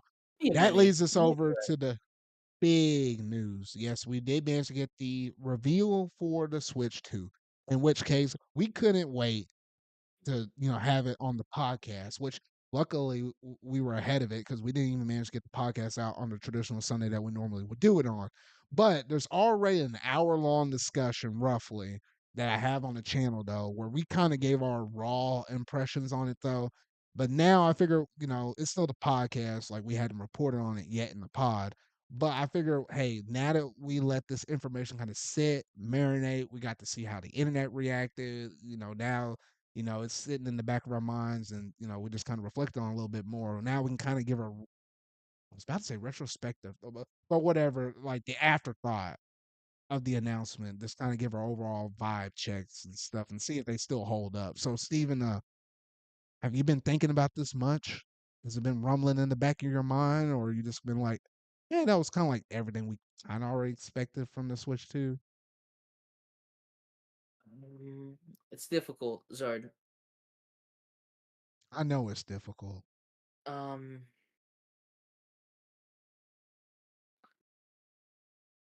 I'm sorry. Can you like rephrase the question for me? Yeah, so essentially what I'm I was drawing a saying blank. was like, now that we had the Switch 2 reveal come and go, what that trailer released on Thursday. So at the point Yes, now, that was like what Friday, Saturday, Sunday, Monday.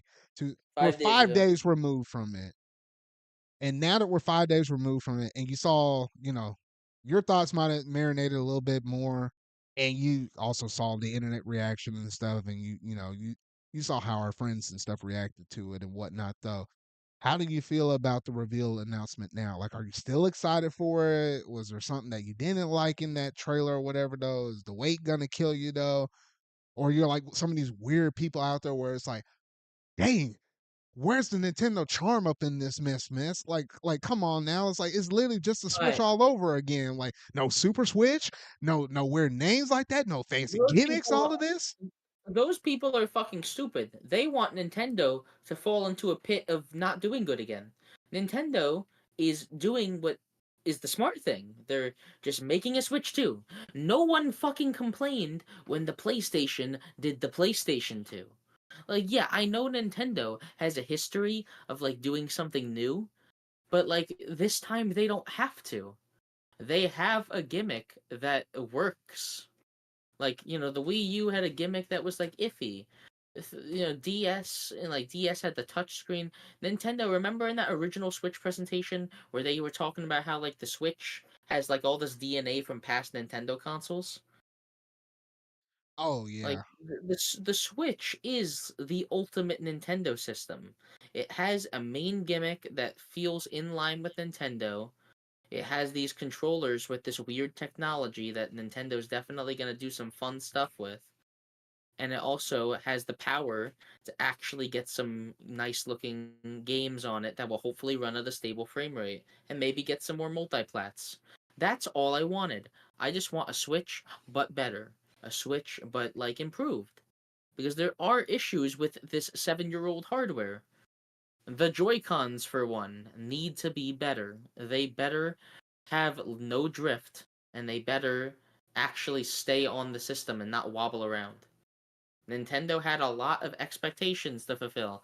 And yeah, some people are a little disappointed that it's just a Switch again, but I feel like that will dissipate immediately once we start seeing more games. I think that they showed just enough. They showed just enough for people to be excited, but not too much to where people feel like they've seen everything. Because in reality, we got a soft reveal for Mario Kart 9. We don't know then. We don't know if it's even going to be called Mario Kart 9. We don't know the main gimmick. We don't know anything about Mario Kart 9. We just have a little 5-second sneak peek. Yeah, you know that they were hiding That's some enough. stuff in that trailer because that was the one thing we didn't talk about in that hour-long discussion we did on that Thursday night release on the channel on Friday, was the fact that in that trailer we saw every button up there on that controller for the most part. Everything mostly checks out with the way how the Switch one Joy-Cons are, except for that rumored C button. Because even in the trailer itself, it's there. We can clearly see it plain as day, but there's nothing to indicate what that button does or like the design on it. It's not an arrow key. It's not an A, B, X, Y lettering up in there like a number. Like if you want to go back to the Wii days where it's like a one or a two up on there, there ain't nothing engraved up on that Yeah, button. So you know I that think Nintendo still has some cards up their sleeves. I think Nintendo obscuring it like this kind of does all but confirm that it is going to be some kind of major system-wide feature. You know what I mean? Yeah. There's no reason to obscure it rather than the fact that they're going to fully show its capability in the Switch 2 Direct. And I think honestly, that has to be the number one defining thing. Well, it'll be like one of the two things, with the rumored mouse thing being one of them, though. But from a software perspective, I think that's also going to be like one of the number one defining things that make the two versus just the standard Switch, Yeah. it being the first iteration of this whole entire series. Because I'm just leaning on, which honestly makes sense, like what's running on in everybody's back in the mind is like a community sharing some kind of twisted version of a Miiverse, but more modernized, maybe something that PlayStation kind of does in terms of the fact that how you can kind of share your screen with your friends, or if you're able to capture a little bit more of your footage or be able to share some stuff or whatever, though, if it does something with a group chat, something community based sharing thing is what I'm actually getting at the end of the day. It's Well, kind of what I'm thinking of. I think Nintendo is going to approach it in a similar way they approached Street Pass, where Street Pass Plaza was like a little bit of a communication hub where like you can take these street passes you earned and play games and stuff. I think Nintendo is going to have a when you press that button, it will take you to like this hub where from this hub you can either connect with friends through voice chat and join a party with them. You can easily invite friends to specific games. It will show a list of different online games you have that support invites. I think that this hub is going to be the Switch 2's main actual software feature built into it. And I think that this feature is a lot more than they've been letting on, especially because we didn't really see a new type of pro controller either. And from the leaks, from the CES leaks with Genki, we know that what they're gonna be releasing pro controllers with a C button on it. So Yeah, this button has to be important enough to where you can only access it on like a regular control scheme. Because remember, it's only on one of the Joy Cons. You're only going to be able to access this button, presumably while in single player using both Joy Cons. yeah, that is So true. I think it's definitely connected to some kind of online functionality. You know, I think with Nintendo, I think it was something they found something like while data mining or into the newest system update, something called Campus. I don't know if you heard about this. No, I hadn't heard about that. So there was this thing in Nintendo's like a newest system update for original Nintendo Switch about Campus. Um, I'm just trying to find it. Okay, so it was Switch OS and also exclusive SDK leaks, which I don't know what that stands for. Um, but it will be codenamed Campus, where groups will support up to 12 NSO subscribers. There will be screen sharing. Hmm. Like, you What? know, stuff. I don't know exactly how they found this, but some kind of hub where you could like share your screen and just play games with friends, even if it doesn't replace something like Discord for us, you know, people like us. I think it's still going to be really cool because remember, on the Switch, you can't even fucking message people. You can't just send people Hey, direct messages. hey, man, I'm gonna look forward to that day when you can message people and stuff like that. For better or for worse. I mean, granted, they'll probably only let you do it with like friends and stuff like that. But could you imagine like I'm just somebody that's like really highly competitive, right? Imagine you play a game in Splatoon and stuff like that, and then you figure out like, oh man, this person's really good. Let me just go ahead and just send a friend request because you can send a friend request to anybody that you recently played with. Yeah, If they happen to accept, then you can just do a casual conversation or whatever. Though that might lead to you sharing some socials like a Twitter or a Discord or something like that. And I could be getting on some actual exactly. legit teams and stuff like that from good rank X players versus just kind of, no offense though. I guess I only play with y'all or something like that, and I might be looking for something a little bit more. I'm just saying though. But I mean that can spill over into like a lot of different other great stuff if you can just include some kind of messaging system or something like that. And the thing about screen sharing, I think, is a perfect opportunity since they got rid of Twitter functionality with sending your videos to Twitter. You could just direct message your friends your Switch photos or your Switch clips. That's true, and I hope they fix that mess with Twitter, man, because Because, I really love sharing my clips and stuff, and especially like my Splatoon highlights and stuff. Wish they yeah, fixed that mess. yeah, the capture button is still on this thing. Like, it still Yeah. has a capture button. And, like, remember, the capture button isn't really something that any games use. So that could have been, they could have easily gotten rid of that, but like the fact that captures are still here makes me think that there's, hopefully going to be some kind of actual use for them. Sending photos to your friends would be really cool. Showing them that you achieved something in a specific game, showing your friends where they can find a certain collectible. Just imagine messaging one of your friends. Both of you guys are playing Mario Odyssey. Uh, and you're like, "Oh, I'm playing Mario Odyssey right now. Can you show me where this moon is?" And they can take a screenshot and actually send it to you. Or even Or better, you better can yet, like call, what, send a clip hop or something like that and then send that yeah, to them. Yeah. or even better, you could hop on a call with them and screen share.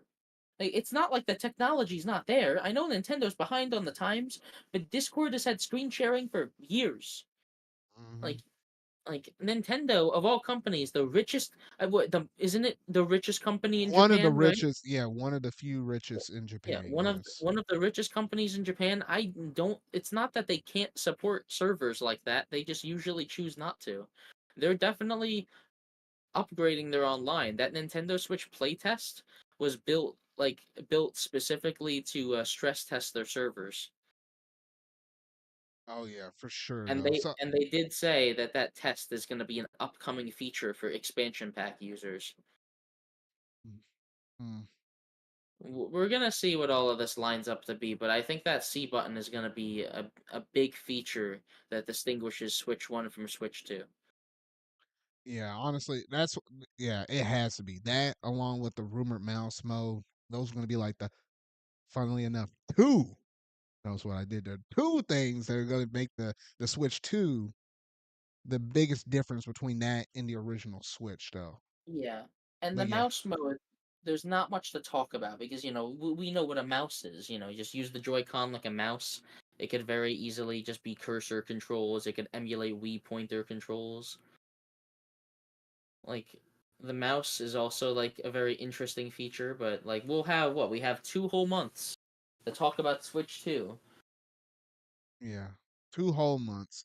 So, at least for now, unless anything else gets reported on, we'll just kind of keep it, mild and stuff. Like we'll say any notable rumors here and there though. Like people are already kind of talking about supposed third party games and stuff like that though. But most people care about the first party stuff. But it's kind of interesting noting all of that though. But we got to spread some of this stuff out because this is gonna be a long 2.5 months. I'll say so the least, or at least by the time I'm looking at my calendar, like how many episodes of the pod we had to go through. Like I'm looking at my calendar Sure. now. Okay. Approximately 5. Would it be 5? Yeah. 1, It would be 2. about 5. Because remember, it's at the very beginning of April. It's not like it's halfway into April. Yeah, it's roughly 5, give or take an episode. Yeah. 5 to 6 episodes, we'll finally be able to talk about it. So, that's how much longer you gotta wait. So what was that would be like what, episode, oh gosh, like 102, 103, roughly around there. All right. So yeah, we gotta do a little bit more waiting. Not too long since it's the very beginning of April. Thank goodness it's not like in the middle of April or the end of April though. But rest assured, we're gonna get something. And obviously, if we already know we're gonna have like a Pokemon Presents presentation in February, maybe a rumored Nintendo Direct Mini. And if you had that in February, that will kind of help ease the gap just a little bit more. So it won't probably feel as long as what people are thinking it is though. But yeah, outside of that, that's all we have to talk about Switch 2 related. If you're looking and itching for some more information and stuff, or just because like we did all big Mario Kart blowout in that segment and stuff, like we went all hands on with that Mario Kart 9 potential. We're calling it Mario Kart 9 on this channel until they say otherwise, though. Then yeah, make sure to check out that video as well. But that basically does it in terms of all the Switch 2 related stuff. And now that leads us to the last major talking point for tonight. And yes, that's our year in review, part two for 2024. Now I got to pull up my little Discord chat for all the rest of these games, though. And once this is all said and done, this is going to officially conclude all of the stuff that we're, we're going to finally close that last chapter for 2024 for the most part, outside of some videos I might make here and there on a few games I happen to play in that year, though. But we already talked about January through June. If you're interested in that, make sure to check out the last episode. But now we're going to talk about everything from July all throughout December. So, starting off, oh, goodness gracious, on Independence Day, July the 4th, we managed to get the release of Zenless Zone Zero. Steven, I still can't fathom the fact that I actually convinced you to somehow play this game, though, because this game was honestly that good. And, and I still need to go back and play some more of it. Like they introduced some more characters and stuff, like any kind of gotcha game or whatever, though. But I was hooked on this mess for like a solid 3 to 4 months. Like I was consistently playing this mess, though. Oh man, honestly, that was a really great game. It was Hoyo versus latest new entry for a follow up to like what they had with Genshin Impact and obviously Honkai Star Rail, which gosh, was that like the year before? I think it was the year before 2024, like in 2023 or something like that. I don't think it was 2022. But my goodness, I don't know how Hoyoverse still puts out all of these amazing games though. But like, if you hadn't tried it out, obviously it's free to play. I highly recommend it. But Steven, was there anything you wanted to add to it? It was fun for like the hour I played it. It didn't really drive me to play more. Alrighty. But yeah, not too bad of a start to kick things off in July because we only had a couple of things noteworthy I had up on this list. And then on July the 18th, we also had a Nintendo World Championships NES edition, which both of us managed to pick this up. And we were on it for Steven, like what, a solid 2, maybe 3 weeks consistently, almost? Or did it feel like that to you? Felt like 2 or 3 weeks. I still got to go back and beat it. Mm. Oh, because you hadn't done every single challenge up in that thing. I mean, No. I hadn't either though. I did most of the Mario related stuff, or like a good chunk of the Metroid related stuff though, but I hadn't done every challenge in the thing. Yeah, I didn't get a chance to actually finish all of them. Mm. I think that was just our main nitpick on that game was we just wish that all the stuff you can do in the party mode, we wish that that was just an online mode, whether they patched it in at some point or did an update or something. That was my major hope, and they never did that. Like we have a video on the channel where it's like me versus you, and we went through so many hoops and hurdles just to time that mess up right, and all this editing and stuff just to kind of give it that effect. And I wish that was available online. Oh goodness. Yeah, that would be great. I mean, if they were to put out an update like that, then me and you will fire that mess back up and run that mess back again, though. Oh yeah, definitely. But I yeah, hope they do an SNES one because of the way they named it. They can. oh yeah, they definitely could. And if they do, they better put that mess up in there. Because gosh dang, if they don't, then oh goodness. But yeah, that was it for all the games that we found noteworthy in the month of July. So we'll swing it over to the month of August. On August 20th, huh, you had one of the other contenders for Game of the Year at the Jeff Keighley Awards. You had Black Myth Wukong, which honestly, I see that game and I was like, I see some people kind of liking it, other people kind of mad on it. That game could not. I don't know. They couldn't do nothing for me, honestly. Though, could you ever see yourself getting this game, Steven? No. Okay.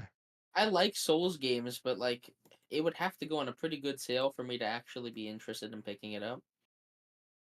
Yeah, and I know it's sold gangbusters. I say more so like outside of the U.S., like more so probably in like China or whatever. Though I feel like that's where it did most of its good sales and stuff. Though, but Uh, yeah, I mean, if you like Souls likes and you don't care where it kind of really comes from, I guess you can check that one out. And then a few days later, on August 23rd, you had Concord, which Oh no. oh shoot, man, we could We've talk about talked this one about for a hot minute. We talked about it on the pod like 3 episodes in a row. We were like, all right, here's the game, whatever. And then we talked about it again where it's like, wait, this ain't doing too good on them Steam charts and stuff. Like the player counts were no, abysmal. And this what? game Oh gosh.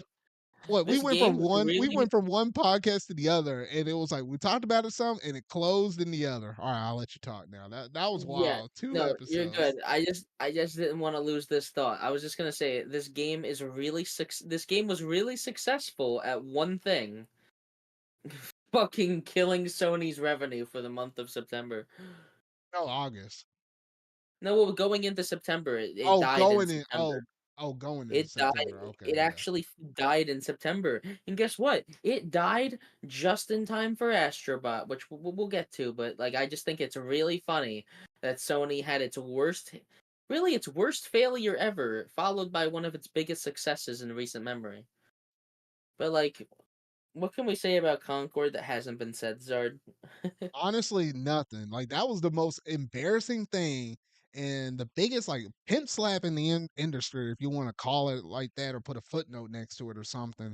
Because I think that was the biggest wake up call, and I think I even heard like some reports about some people up in the Sony headquarters and stuff being like shell shocked of how bad that mess was doing and how hesitant it really has done, which honestly led into a big spew of live service games that started to get canceled behind the scenes after they managed to cancel this game for like what was it, Steven? Like not even 10 days that it was out, and then they managed to shut that mess down or something like that.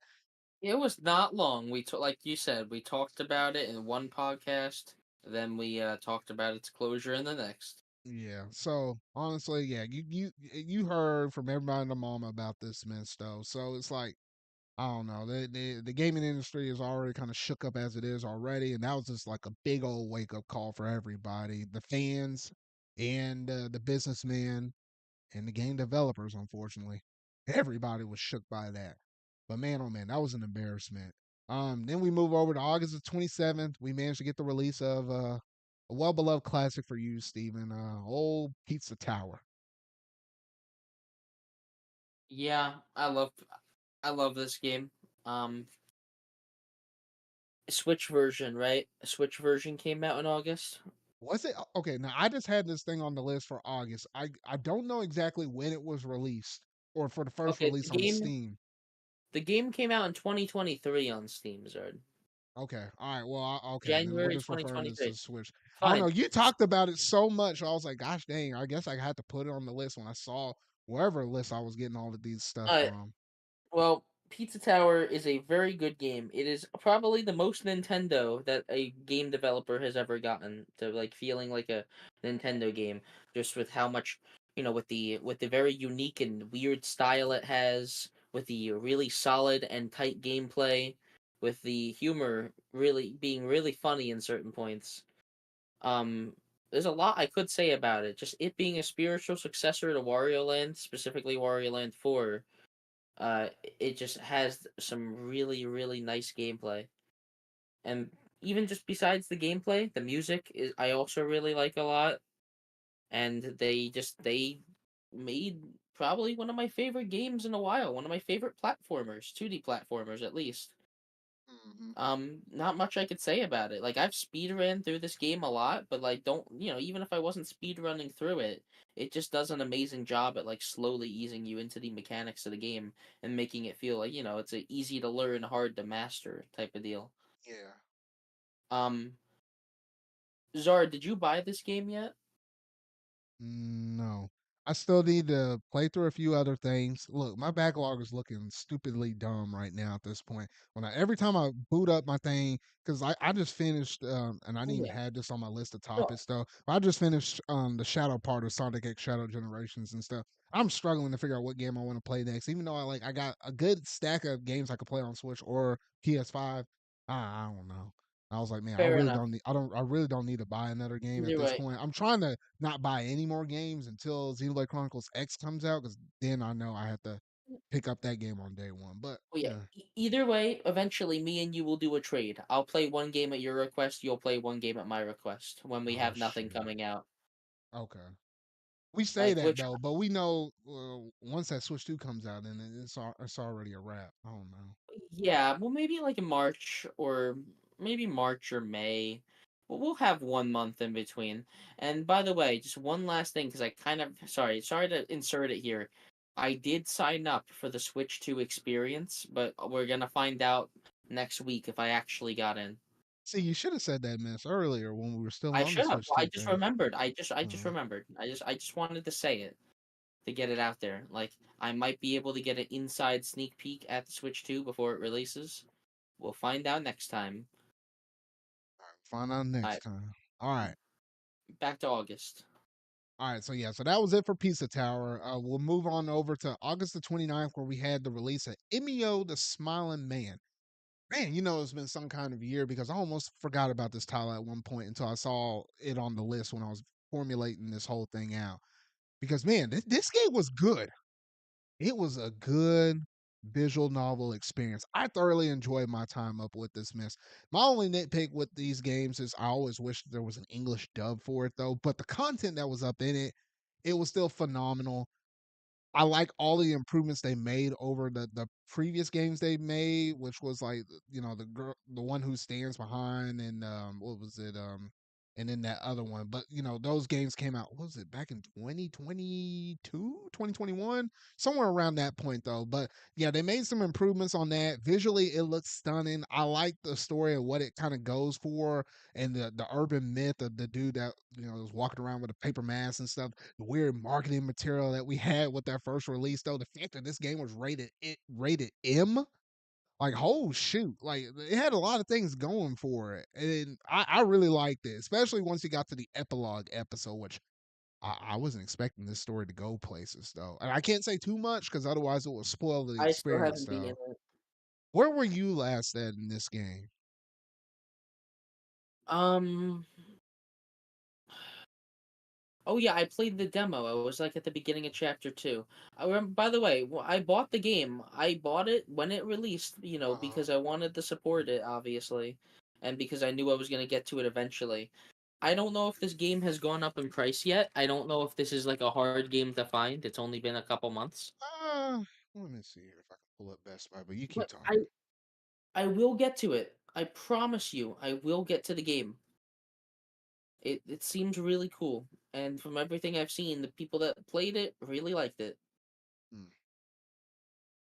I was trying to find just a listing real quick. Okay, it is not expensive yet. It is. It's actually on sale on Amazon at least for like $3 off. It's like Funnily, $46. it's on sale at Amazon, and where I bought it from Best Buy, they don't even hold the physical version anymore. It's just digital. So That's annoying. it's not a long print run for this, and I expected that miss. So it was a good thing I told you. I said, hey, make sure to get it kind of close to its launch though, because like what, a game came out and said, oh, I was about to say September. The game came out in August, and we're not even barely like 5 months removed from this mess, and it's already kind of hard to find some of the prints. Like you can't go Yeah, into no, every retailer, so no, yeah, I got it, and I'm gonna hold on to it. yeah. Overall, it's a great game. If you like visual novels, I highly recommend that game. Moving on over, also on that day, gosh dang it, that was a busy day. We also been had the release for Visions of Mana, which honestly, that's one of the games I still need to get back to and finish because there was just a lot going on late August, rolling into September, where I was like, "Good gracious, six alive, too much stuff coming out, not enough time for me to play." But I did manage to get, oh my gosh, I think almost 60%. I want to say through the game. I thoroughly enjoyed it, and it's been a hot minute since we had the last Mana game that's a mainline game, but it isn't necessarily considered as a remake like what Trials of Mana was when that came out almost 3 or 4 years ago on the Switch or something like that. But but yeah, honestly, that's a great experience right there. And I like the fact that it's on PS5. I think there's a good chance it'll also come out to Switch too. Once we manage to get the system in our hands, though, I think that's a good, easy game. Square Enix will probably roll over to that system as well. So hey, more people play it, the better. Because I don't think sales did too incredibly well up on the game though. But then again, you think of a Mana game series like Secret of Mana stuff, like back with the Super Nintendo, like a lot of your audience is going to be on the Switch. I would say even more so now than even the PlayStation, though. But yeah, if you're looking for a good, relaxing game, that's an RPG, but it isn't too serious though. But it's still pleasurable and enjoyable. Hey, it's not a dark, gritty game that you get with most PlayStation games in general. Recommend playing Visions of Mana. It's a really nice experience. Steven, I doubt you have much to say on that because I don't think you managed to pick this game up. No, but like I'm glad you liked it. Alrighty. And lastly, in the month of August, August the 30th, we had Star Wars Outlaws, which goodness, that game. No, I was about to say something. I should probably should have said no. But that game got roasted over the coals, man. I was like, so many people were. Gosh, wasn't that game made with by Ubisoft? Oh, It is yeah, Ubisoft. goodness. It just didn't seem interesting. It just for me it just seemed like the most boring fucking thing ever. I mean, there were even reports about like what certain stealth moments up in the thing or something like that, and then it's like people weren't vibing with that mess. They even patched that mess out of the game as like a critical thing. I was like, goodness, I didn't hear much of any good positive things up on this thing though. Like Ubisoft, it was like L after L after L. The only positive thing what we talked about in the previous episode was when they released out the Prince of Persia game though, which I still need to get around to playing it. I have it on Steam and stuff. But outside of that, shoo, Ubisoft this wasn't their year though. Oh goodness, they pushed back Assassin's Creed all these times though. Now the game's coming out in March of this year in 2025. Like, good gracious sakes alive. Yeah, ain't too much more to say about that. But that was about it for the month of August. Then we rolled over to the month of September, where we had on the 6th, Astrobot managed to come out. It, Yeah, baby. oh man, it was a good thing that game came out though, because goodness, you talk about the reversal from Concord to Astrobot. That was literally a day and night difference right there. I was like, oh good gracious. I'm glad that somebody at Sony, which that was Team Asobi, the ones that are behind it, the studio behind the game.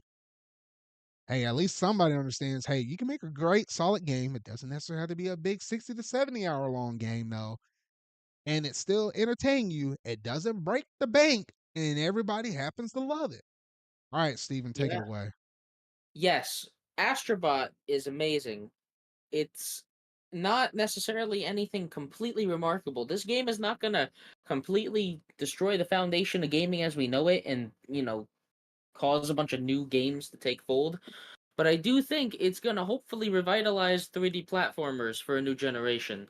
Because 3D platformers, for some reason, have been fading away, which makes no sense. I really don't get it.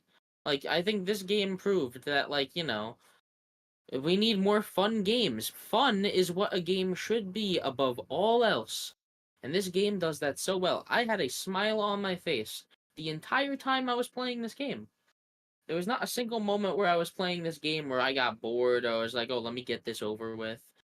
Even 100%ing the game, I 100%ed this game, and the game has like a lot of really, really helpful features that find some of its secrets, which its secrets, by the way, are extremely well hidden. It actually took me a little while to find some of these secrets. And even then, like, there's like a little clue thing you can pay in game and it will help you find the secrets. So even if you can't really look up a guide or something, you can find it in game as long as you grind a little for coins, which I think is a good trade-off. Besides that, the music in Astrobot is really good for the most part. The bosses are really fun, and the game just does a masterful job at teaching you its mechanics.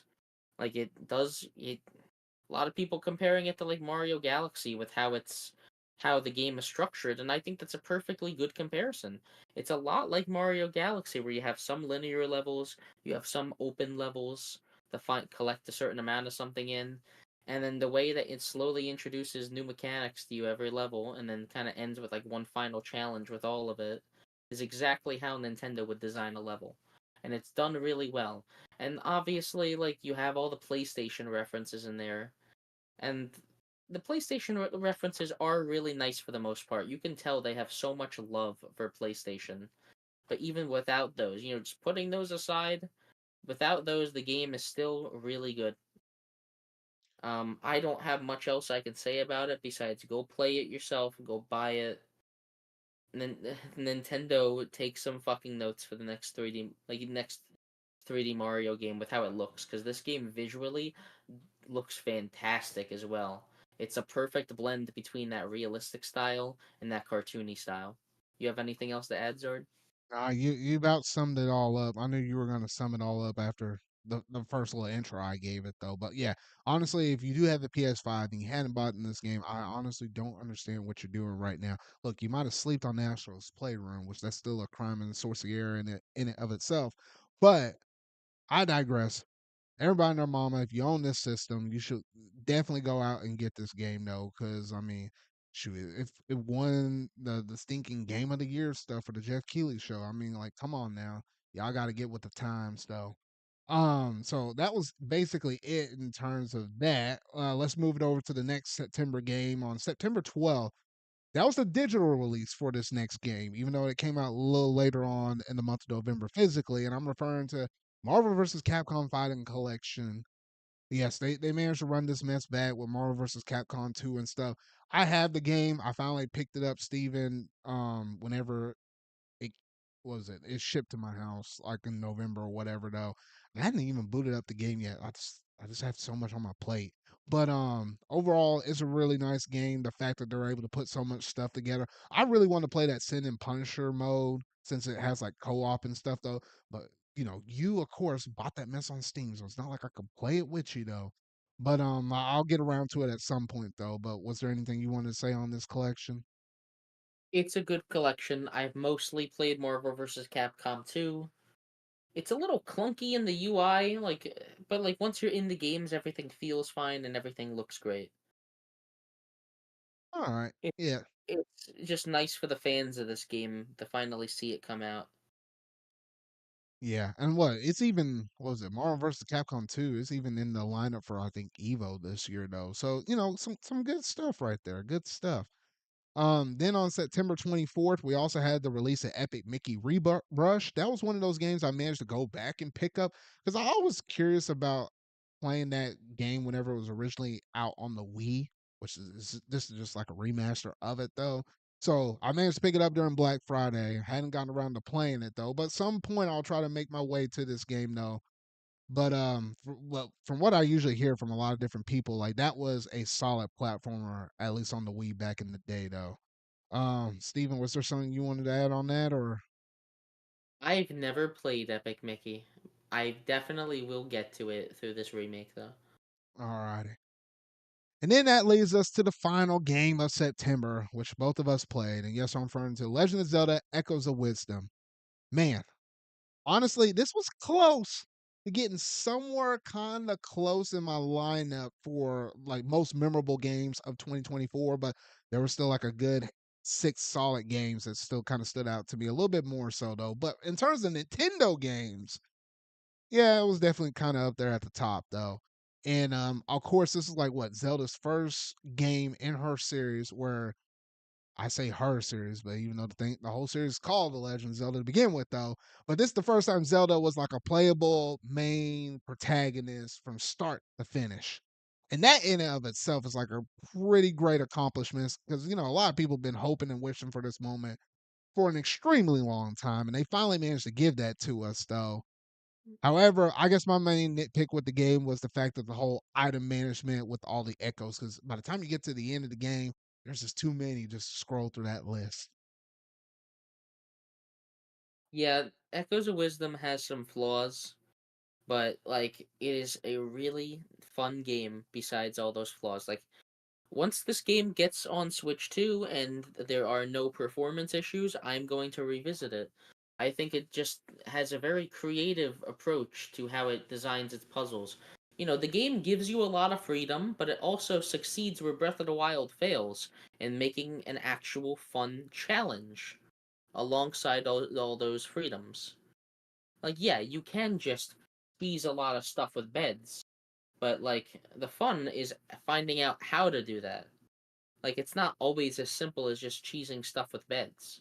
And Hey, there's them tons of beds were clutch. And I was like, that was probably the most important item or echo, should I say, that they gave you in that whole game. yeah, you can break this game wide open if you'd like to, or you could just play it as a normal Zelda game. And if you play it as a normal Zelda game, it's really fun. It still has everything you'd like from a 2D Zelda. And I wouldn't say, obviously, I wouldn't say this is on the same level as like Link to the Past or something, but I love this game. It's a good game. It's just a nice it feels like it went under the radar, honestly. Like it Kinda feels like did, I and didn't. it was important in the moment, but then once he got into all my gosh, that was a long list of lineup games for October. Then it kinda just got flooded out. Mhm. Yeah, but like either way, good game. Like there's not much I can say about it because there's like a ton of stuff with it. Honestly, just besides me saying that, I guess the last thing I'll say about it is that the dungeons are so good compared to Breath of the Wild and Oh, Tears of the heck Kingdom. yes. Oh, heck yes. It kind of And the really does redeem the game. and the fact we had legit music up in this game, I think those were like the two standout moments in this game where I was like, "Oh, okay. We're back in classic Zelda, or at least Yeah, classic Zelda vibes." we are so back. Yeah. So I don't know. Here's hoping they take some elements from Echoes of Wisdom and combine it with some of the best aspects from Breath of the Wild and Tears of the Kingdom, and we'll see what the next Zelda game happens to give us. Whether it's the next 2D Zelda game or if it's a remake. Like I'm still thinking they're probably gonna do what was it? The Oracle games. I'm thinking that's the next 2D Zelda they'll mess with, or whether or not we'll get the next 3D one. Who's to say at this point, though? But yeah, that does it for all of the games notable for us in the month of September. We're going to roll over the month of October because this is where things got spicy. Oh, shoot. Well, starting off the month, we had Until Dawn, which was like a remaster of a PS4 game that was on PlayStation. I figure I'll just put it on the list because there wasn't too many PlayStation games that came out this year though, but that just happened to be one of them though. So I figure I'll just go ahead and slide it up in here though. I doubt you had anything to say on it, Stephen, right? It's a remaster, right? I don't think Yeah. there's anything. Okay. However, a few days after that, on October 8th, we finally managed to get the release of Silent Hill 2. Honestly, I thought this was going to be making a bigger splash than what it was. Like, we had the whole entire Silent Hill direct and stuff. Um, where they were like, hey, here's Silent Hill 2, a remake. Here's a movie. Here's an interactive experience. Here's a brand new game in the whole entire series, though. Here's all this merch and stuff, though. I thought people were going to really eat up the Silent Hill 2 stuff, but I really felt like this game kind of felt like it flew underneath the radar. Like, even Sonic Q, our good friend who really loves this series and stuff, like, I don't even think it really got him interested in playing this remake. So I was Well, like, that was kind of I saying think something.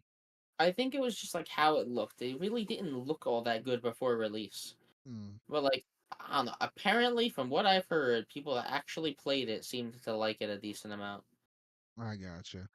But I mean, So like, oh, go ahead.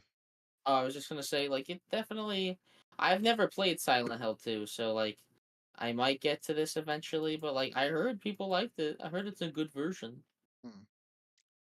But yeah, outside of that, I didn't have too much more to say on Silent Hill 2, or at least from either one of us. So we'll go ahead and keep this list on the going though. On October 11th, we managed to get the inclusion of Dragon Ball Sparking Zero. Look here, I've been waiting forever. I've been waiting since the Wii era for Dragon Ball, a new Tenkaichi game that come out. Look, I had that mess, Tenkaichi 2 on the Wii, and I've been waiting for a long hot moment. They gave us what was it? Xenoverse games, like I played Xenoverse 2. They gave us Dragon Ball Fighter Z, which is an excellent fighting game, don't get me wrong. And then had games like Dragon Ball Z Kakarot, which kind of scratched the itch for a Budokai Tenkaichi game, but not entirely. It still did its own thing. But finally, they managed to give us this game after so long. The roster's so freaking huge, like having all these other past characters we had in past games, but then all of these new characters from like the Super Arc and stuff like that, including some of the movies and stuff that we had as well. I was all down for this game. I just wish I had more time to put up in this game than what I currently do with still being able to play some of the new stuff. Cause like I'll try to play that and then or play a new game and then try to roll back and play this game though, because I still need to go through and unlock all the characters. There's a lot of characters to unlock in this game though. Like you have to play it, accumulate so much zenny and stuff, and then buy the characters and stuff though. So overall, I had a really great experience with the game thus far. Hey, they even dropped out some new DLC characters for like Beast Gohan and stuff from like the most recent movie, and I've been looking at some of them interactions though, like, man, that's all sick though. I can keep gushing about this game quite a bit though. But yeah, if you're a Dragon Ball fan, you know exactly what I'm talking about. You probably have this game. You've been playing it online against people, seeing the people rage quit and stuff. But yeah, honestly, that was a really great day, October 11th. And I doubt you have much to say, Steven, because we're still trying to get you to watch through the original Dragon Ball series. Yeah, I've seen gameplay of this game, and like, the game looks awesome. Like it looks like a really cool game, but yeah, it's not anything I would even touch at the moment. Yeah, I got you. So yeah, so that's all we're gonna say on that game. However, also on that day on October 11th, we managed to get Metaphor Refantasio. Oh shoot! Now look here, I I knew about this game. I saw Atlas and all their promotional material and stuff leading up to this launch, and I was like, okay, I'm kind of curious because this is the same team that made all of the the Persona series and stuff like that. So I was like, okay, I knew I might potentially like this game, but I'm not gonna get it at launch. I'm halfway kicking myself now though, but it still worked out because I didn't get this game until after Black Friday, so I didn't have to pay $70. I paid 50 for it. But I did not know that this game was going to be that high up there for a contender in my personal picks for game of the year. It was just that good. And just a little bit of a spoiler alert. Well, not spoiler alert for the game, spoiler alert for like one of my videos. I am going to talk about some of my favorite games for 2024. That's how we're going to wrap up the week. We got this year in review stuff in the podcast this week. We're going to close out the week with Friday, where I go through my top 6 games, 3 honorable mentions, 3 games for I dub as my 3, 2, and number 1 picks. So, yeah, you'll hear all my thoughts about all my picks in that discussion here a little later on this week, though. But Metaphor Refantasio, that's just a great solid game right there. The gameplay was excellent. The voice acting was superb and stuff. I loved all the experiences, all the callbacks. It is considered to be an anniversary game of just Atlas in general. Like we know Atlas to make games such as like Soul Hackers and stuff, Devil Summoner and stuff. Shoot, the Catherine Full Body series, your Personas, your Shin Megami Tensei, your Soul Hackers. Like the list keeps going on and on and on for all these games though, and they managed to pull the best aspects from almost each one of those games and managed to include it up in this one game. I can say a whole lot more. Oh gosh, my voice was kind of suffering from just talking about this game now. But regardless to say, I am gonna make a video on this game at some point in the future. Keep an eye on the channel though. It might be a collection reflection video though, but there's a lot more I want to say about this game, but I can't say it all in this one little segment right here, though. But rest assured, there's a reason why this game was nominated for a contender for Game of the Year, even in the Jeff Keighley Awards show. But Steven, was there anything you wanted to add on that? No, I'm sorry. I know nothing about this game. Okay, man, you're gonna learn something from me. I'm telling you, man, you're gonna learn something from me, though. If there's not a single Atlas game you get up into, gosh dang it, I might get you up in that one, though. All right, but yeah, that's gonna be it for Metaphor Refantasio. Play that game, y'all. Play it. There's a good chance it could come to Switch too, and if it does, play it there. All right, and then on October 17th, we had the inclusion of Super Mario Party Jamboree. Steven, take it away because I need a water after talking that much. Fair enough. Super Mario Party Jamboree, which I know it's not a tall order, but it is the best Mario Party in when did Mario Party 8 come out? Um Mario okay, Party 8 it's came out in like 2006 or 7 or then something. there we go. There we go. Then it's the best Mario Party that we've had in about 16 years. Because like I Mario Party 9 is okay, but Mario Party 10 sucks. Super Mario Party is okay at best. And then Mario Party Superstars is good and all, but like it's perfectly fine. Mario Party Superstars is great, but this game is entirely new. All new stuff, and ND Cube has finally figured out how to make a good Mario Party all by themselves. There's a couple, like only a couple mini games from older like Mario parties in here, which I think is perfectly fine. Classic mini games that people like should still be in there in some form. No reason to cut them just because like they've already been like used. So having a couple classic mini games from time to time is cool. But overall, all of the boards have unique mechanics. All of the boards are fun to play on. There's unique items for each board, kind of just strengthening that like variety.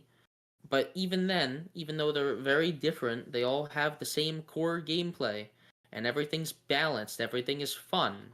You don't have the stuff from Super where you're calling in 15 allies to give you extra dice rolls. The Jamboree Buddy system is actually quite balanced. Like you only have them for like 3 turns, but if you use those 3 turns wisely, you can make some major power plays involving getting Bowser twice, getting I think you can get chance time twice. Stuff like that. You can do some really funny stuff in this game. This game is one of the most unforgiving Mario parties in a while. Bowser can steal. Oh yeah, you can get stars stolen from Bowser twice in a row. I've literally seen it happen a couple times now. Oh Um, gosh.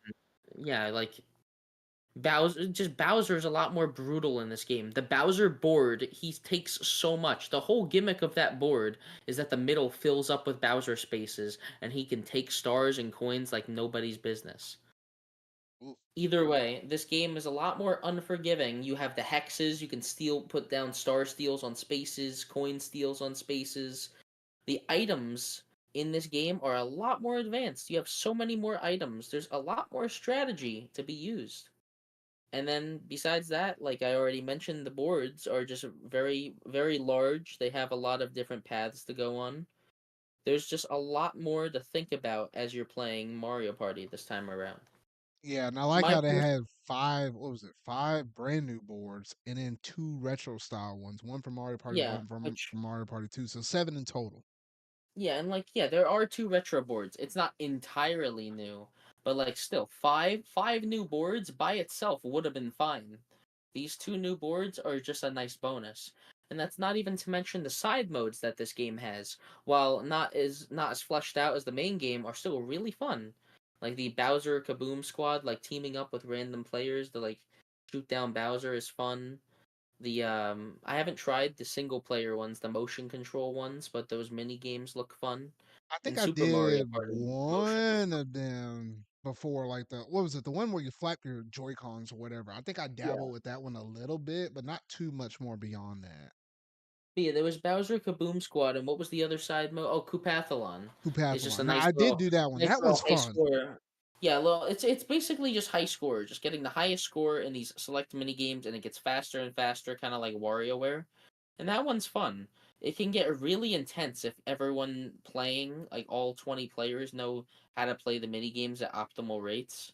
And then once Mhm. Bowser comes in and kind of cuts everyone down, it gets really fun. You can also customize the amount of laps and this and that. It's a nice feature. So this is by far the most fully featured Mario Party in a while, but also the one with the best core gameplay. Um, I gotta play this game. We gotta play this game more. We gotta set up times and stuff with friends to play this game more. Me and It's funny Zard. enough how we kind of mentioned this now because I was thinking about something else for our NSO versus thing. I'll get back with you after the show though. But just talking about it, I was like, you know what, we might just do this though. But yeah, overall, man, that game is great. But I put a decent amount of time up in there. I hadn't unlocked all the maps. I think I'm missing one of them or whatever. It's like the very last one that you have to unlock or whatever though. Yeah, So just by leveling up, you can get it easy. yeah. But yeah, overall, that was probably the highest selling, I would say, once we get these physical reports in from Nintendo. Probably the highest selling Nintendo game that they put out last year though. It's just that good and it's that much of a great evolution over just the first Super Mario Party that came out early on in the Switch's life. So great stuff there. All right, and then on October 25th, we managed to have the release of Call of Duty Black Ops 6. I Don't think there's a care. I know there's a lot more people that are kind of excited more for the Black Ops though, but that is a notable release. What now? That's like what the first time that it released, and it's associated underneath the Xbox umbrella though. So now you can consistently expect an Xbox quote unquote game every roughly right around the holiday season. Yeah, I Um, guess, but like no one's gonna actually associate Call of Duty with Xbox. They don't. Call of kind of Duty's not, I Call of guess. Duty. I don't know, but when it's in Game Pass, I guess that's what they kind of think about. But anyway, also on that day, we managed to have the release of Sonic X Shadow Generations. Great game. And man, it's funny how I literally finished that game Yes. Yeah. I think it was literally yesterday. I just finished this. I didn't pick it up at launch. I didn't get this game until like after Black Friday or so. But luckily I managed to get it for like what? The game normally sells for $50, so I think I bought it for 30, I want to say though. But yeah, I just went through and played through the Shadow stuff. The Shadow stuff was absolutely great. Obviously, that was like the new extra bit of content, kind of similar like a Bowser's Fury, like what we had with 3D World plus Bowser's Fury and stuff. So, Yeah, I mean, the new content was great, and I think literally that should be the way how all new Sonic games, or at least the 3D ones, should be handled moving forward in terms of the level design for the standard levels. Because like, shoot, I was talking to Sonic the other day. I was like, even the levels that were from Kingdom Valley, I think is what it was called, which he told me it's like, oh, or him or Yoshi told me that that was from Sonic '06. I was like, what the freak? yes, I was like, I heard so much trash about it, but those levels were like honestly some of my favorite ones in this yeah. game. I was like, what the freak? Well, Shadow Generations shows that Sega still got it. Like that game has so much. It has immaculate sauce. Okay, like yeah, you know what I'm trying to say. It has the sauce. The animations are so good. Like you know the little mid cutscenes and levels where like Shadow, it's like Shadow jumping around while Black Doom's manipulating the environment, or like the transition back into like the regular level out of like Radical Highway. Like the way it transitions back and forth, the way that like Shadow just is animated, and the action scenes, and definitely the final boss of Shadow Generations. This game is just so good at like portraying like what people like about Shadow. He's just cool. Man, and that man was too cool and too edgy for his own good. And I don't know, I just like the way how they added all the Doom mechanics up in there, like everything from him to where, hey, at least unlike Sonic, the dude knows how to surf or at least tread water somehow though. So yeah, like the little powers like that, or like the gliding ability, even though you got it really late in the game, I still thought that was a sick ability and stuff. Or like the Doom morph, like where he kind of morphs into like a little eye creature thing or whatever though. Like I like Yeah, all of those little inclusions that basically made the levels feel a little more unique than just a standard. Just run as fast as you possibly can and avoid some obstacles and some spikes here and there, though. So I mean, you had the combination of all those great redesigned levels and stuff. Which I mean, shoot, the SA2 influence on this little thing. Hey, I loved every single moment though. Everything from fighting like Bio Lizard, which was like the first boss in the thing. No, and I won't say any much more beyond the bosses on that. I think that was in everybody's preview coverage in case you hadn't played the game yet, though. But like every time they play like the remixes of any of those SA2 tracks, I was like, oh oh my yeah, god. I was living it. It Shadow Generations I've already beaten 3 times. It's the perfect Sonic experience. It's not too long, it's not too short. It's got fun levels. And by the way, the 2D levels are really good as well. And you They know, found they honestly, you say 2D levels though, but like when I'm playing through of course I see what they're going for 2D ish, but it's like that. Oh, what's the term called? Like isotope, 2.5D? almost kind of like that, Isometric? but I wouldn't Well, even consider that as truly 2D because it didn't really feel like 2D. well, Like 'cause the camera's dynamic, yeah, Zard. yeah, I know it's like dynamic and it's not quite like flat like a traditional like Sonic 1, 2, or 3 or whatever Well, though. So yeah. it's kind of at that angle though. But the way how fast you were moving, but yet it didn't feel like you were moving too stupidly fast. But you had a little bit of platforming, but it's not just standard run around and loops like you expect in traditional 2D ones. I just got a Yeah. totally different vibe from it though. But I did like those style levels as well. Yeah, no, it does it really well where, there's full 3D levels and there's full 2D levels. A lot of people complain that like Sonic games have gone like, you'll be 3D and then it will weirdly transition to 2D. This, they keep the 2D levels completely separate and they provide more of a challenge. Like the 3D levels are these nice more open spaces to learn these new powers, and then the 2D levels are where you actually get your abilities put to the test. And that's not even to mention all of the challenge gates, which those challenge gates are really fun. I can see why they require you to do them because they're actually fun challenges. They're nice. And Some of them are a little more challenging than others, and but overall they're kind of somewhat pretty easy though. But I yeah, hadn't done the ones where it's like I guess once you beat the game and then there's you're hard able to ones. kind of do hard level versions.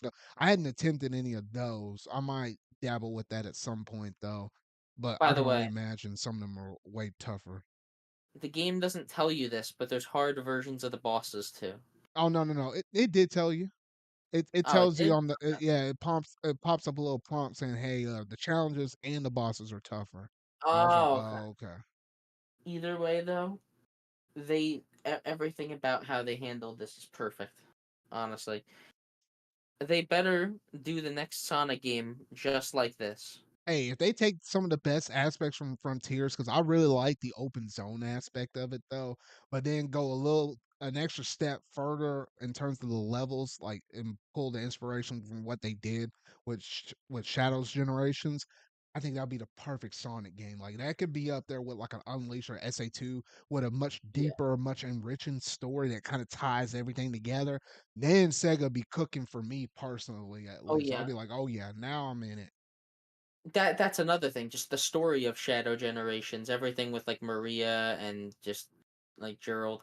It's interesting. Have you watched Dark Beginnings yet? The Actually, that's the animation. one last thing I had not done. I still need to sit down and maybe Yeah. tonight I'll do it. Okay.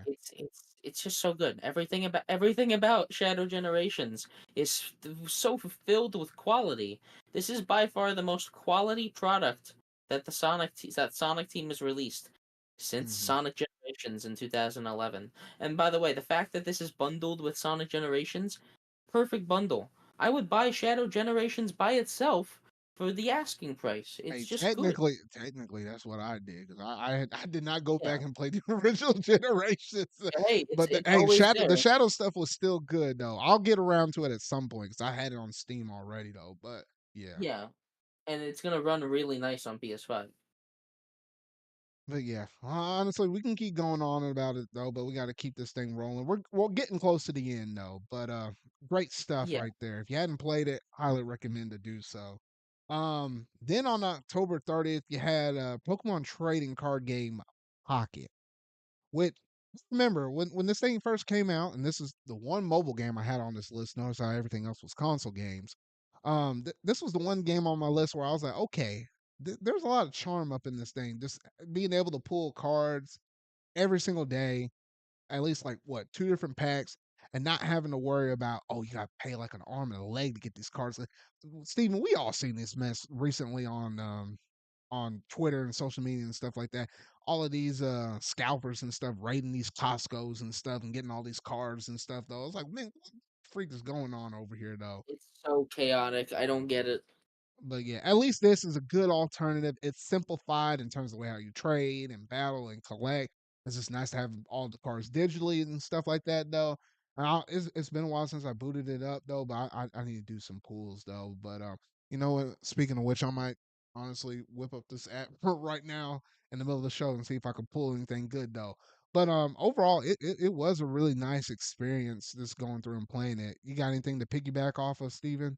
Because I know you played it as well.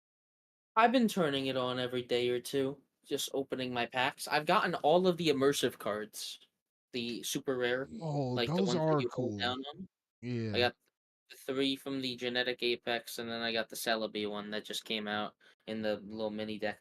I think next week or sometime soon they're gonna be releasing a new full like set. Mhm.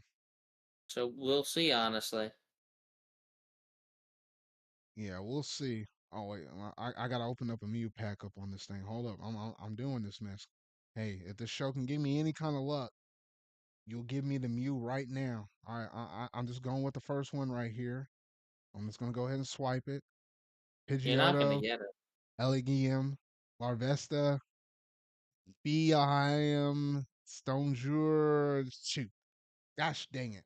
All right. I thought I was gonna get something good though. I think I can summon one more though, but I'll probably leave it at that. I thought I could have got some kind of good luck up in this thing though. But I do like just collecting all the cards and just seeing all the art. I'm much more into like the collecting game versus actual battling because I just feel like I never get really good cards for me to ever pull anything good or whatever though. But overall, pretty good stuff right there. Pretty good stuff. And what was it? And we had one more game that came out in October, literally on Halloween Day, and that was none other than Horizon Zero Dawn Remaster. Goodness, I couldn't believe that that mess happened to get a remaster as well. But apparently it's a thing. Oh shoot, Steven, forget what you said about not getting anything good. Hey, I got a Celebi EX card just now, and it was immersive. Oh shoot, like, yeah, let's go, You baby, you let's got you go. got the you got the immersive celebi? Oh heck yes, man. I'm looking at this mess Shit. right now. Hey, Alright, forget well Horizon, there you man. go. Pokemon's where it's at, man. That's where it's at, Oh man. yeah, I don't even think we should talk about Horizon Zero Dawn Remastered. It's the same fucking game. So yeah, Pokemon's better.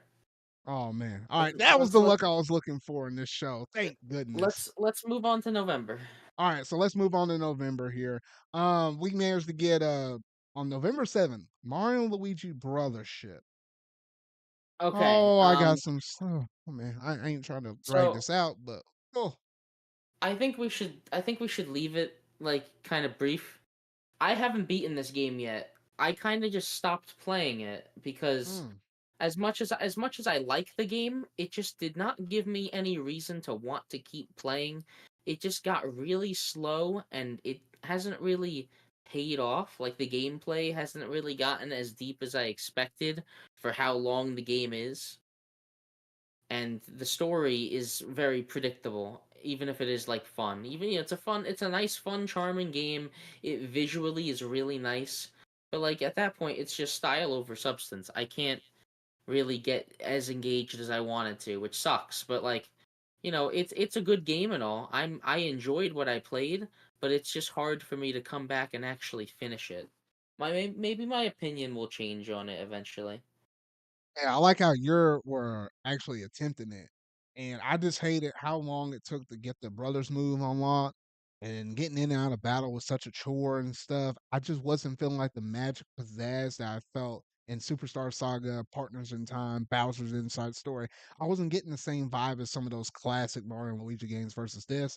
And it was just weird how that was like one of the few Nintendo games I bought this year and I just dropped it. I just could not finish that mess. It's way too slow paced. Goodness. Yeah, it was just way too much. But I'll leave it at that. Oh man, that could be a whole discussion in and of itself, though. I don't know, but it's a little sad and disappointing how that game didn't turn out to be better than what we thought. After we got so hyped on the original reveal of it, though. Um, on November 14th, we had a couple other games that came out.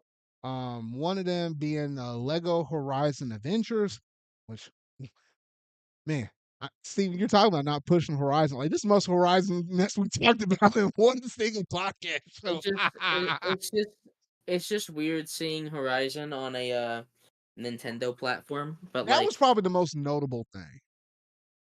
besides that, like I don't know, it's it's a Lego game. It's probably fine. It's probably fine, and it's probably funny, even funnier the fact that it probably sold the best on Switch versus even on the actual PlayStation itself, though. But Oh, it definitely did because PlayStation fans don't give a fuck about this game. Like they care about gritty realism. This is Lego. Like I don't know. yeah, at least that's what the vibe I was kind of feeling from it. And then also on that day, we had the release of Dragon Quest III HD 2D remake, which I started the game and got what was it, like an hour and a half, almost 2 hours up in the game, and I hadn't looked back at it because some other games came out around the time. Don't get me wrong. I'll come back to this game and try to start it up, finish it at some point. Though I didn't get too deep up in the game to kind of figure story wise like what important stuff will happen up in it though. But it's very traditional in the sense of a Dragon Quest game is the art style improved the HD 2D engine just a step further beyond. Now we also know we had the inclusion of 1 and 2 in the Dragon Quest series also being done HD 2D. That should be coming out this year as well. So we got that to look forward to as well, though. But overall, the game looks solid. It's a good experience. I know Sonic U managed to go through and beat the game though, but or at least played. I think he beat it. Pretty sure he did. But I know he was playing through it as well though. But honestly, pretty good I think stuff. he did. Um, were you planning on picking this one up, Steven? I already picked it up. I'm just gonna play it eventually, though. Oh, okay, so you're kinda like me. Alrighty. And then the last game in November that was notable, that I'll just give a little nod to it, even though I doubt either one of us played this, was Microsoft Flight Simulator 2024. Actually, while I mentioned this, there were reports on this to where I guess the game was so big and stuff that where they require you to play the game online, like you can't play it, just offline. And also, I heard bad things on launch where it's like, I think even if you bought that really expensive version that allowed you to get in like a few days early or very close to launch, like the servers were just kind of all messed up to where you couldn't even really get into it. Or like I heard people like playing it and it wasn't like fully loading all the assets up in the game though. And I was like, well, gosh, are we getting to that point where games are just that big? And the fact that I guess if you require somebody to constantly stay online, it's like I don't know. It kind of hinders the performance a little bit. I don't know. That's just all kind of weird and odd to me, though. But that was the only things I really could honestly say about this, unless you had something to say, Steven. Not necessarily. Like, I don't know. Microsoft Flight Simulators, it's very impressive and all how like they can get it like extremely accurate. Like, it definitely serves its purpose. It's probably a really good like tool to like teach people. Hmm. So like you can't really say much about these games, but at the same time, like they're probably cool and all. And also just the fact that you could like, fly over like your own town or your own city is fun. I guess that'll be probably the biggest, most novel thing about it. Hmm. It just gives you that experience without actually being in plane. Because I know Yeah. there are some people that are afraid to go on planes. Hmm. Well, I don't blame them. I mean, it's cool to ride on a plane, though, but like stuff can happen, though. Well, when I was a kid, I was a little worried, but yes, like nowadays, like I'm fine. Yeah. But yeah, outside of that, that was it in terms of all most notable games that we had on our list for the month of November.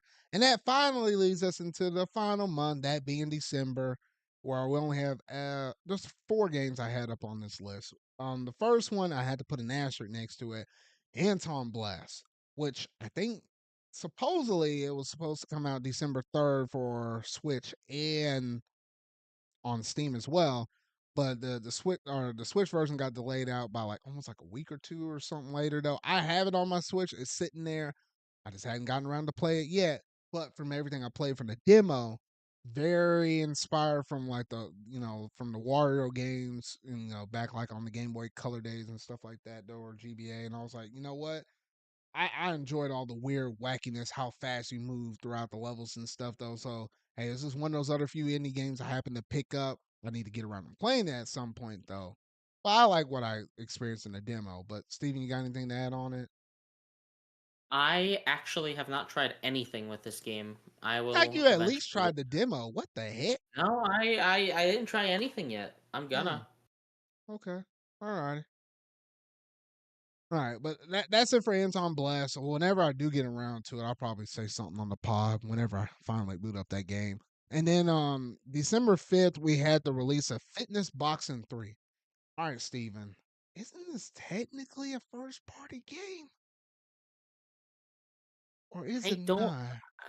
Let me look it up. Let me look it up. That is weird because like I made a list for like Nintendo's Wildest 2024. Like I made a Okay. video for that. And I didn't necessarily include it in the list, but I was like, what the heck? Okay. I looked it up. Nintendo is the publisher. The developer is Jupiter, which they've worked on a lot of different stuff. Like Picross games, the Game Boy camera. Um, Trust me, they've done a ton of stuff across like the entirety of like Nintendo's lifespan. But yes, they mostly work with Nintendo. But is it a It Nintendo IP, the fitness boxing thing though? maybe I'm trying to I don't know. They do a lot of Picross, okay? They do Mm. tons and tons of Picross games. If you've played a Picross game, it's probably them. Their first game was Mario's Super Picross on fucking SNES. Um, Either way though, I don't know. Fitness boxing is only releasing on Switch. It's like a Bayonetta situation where they don't own it, but they have like exclusivity rights right now. Okay. What? It's Fitness Boxing 3? Yeah, no, Fitness Boxing 3. That was the one that we were talking about. Yeah.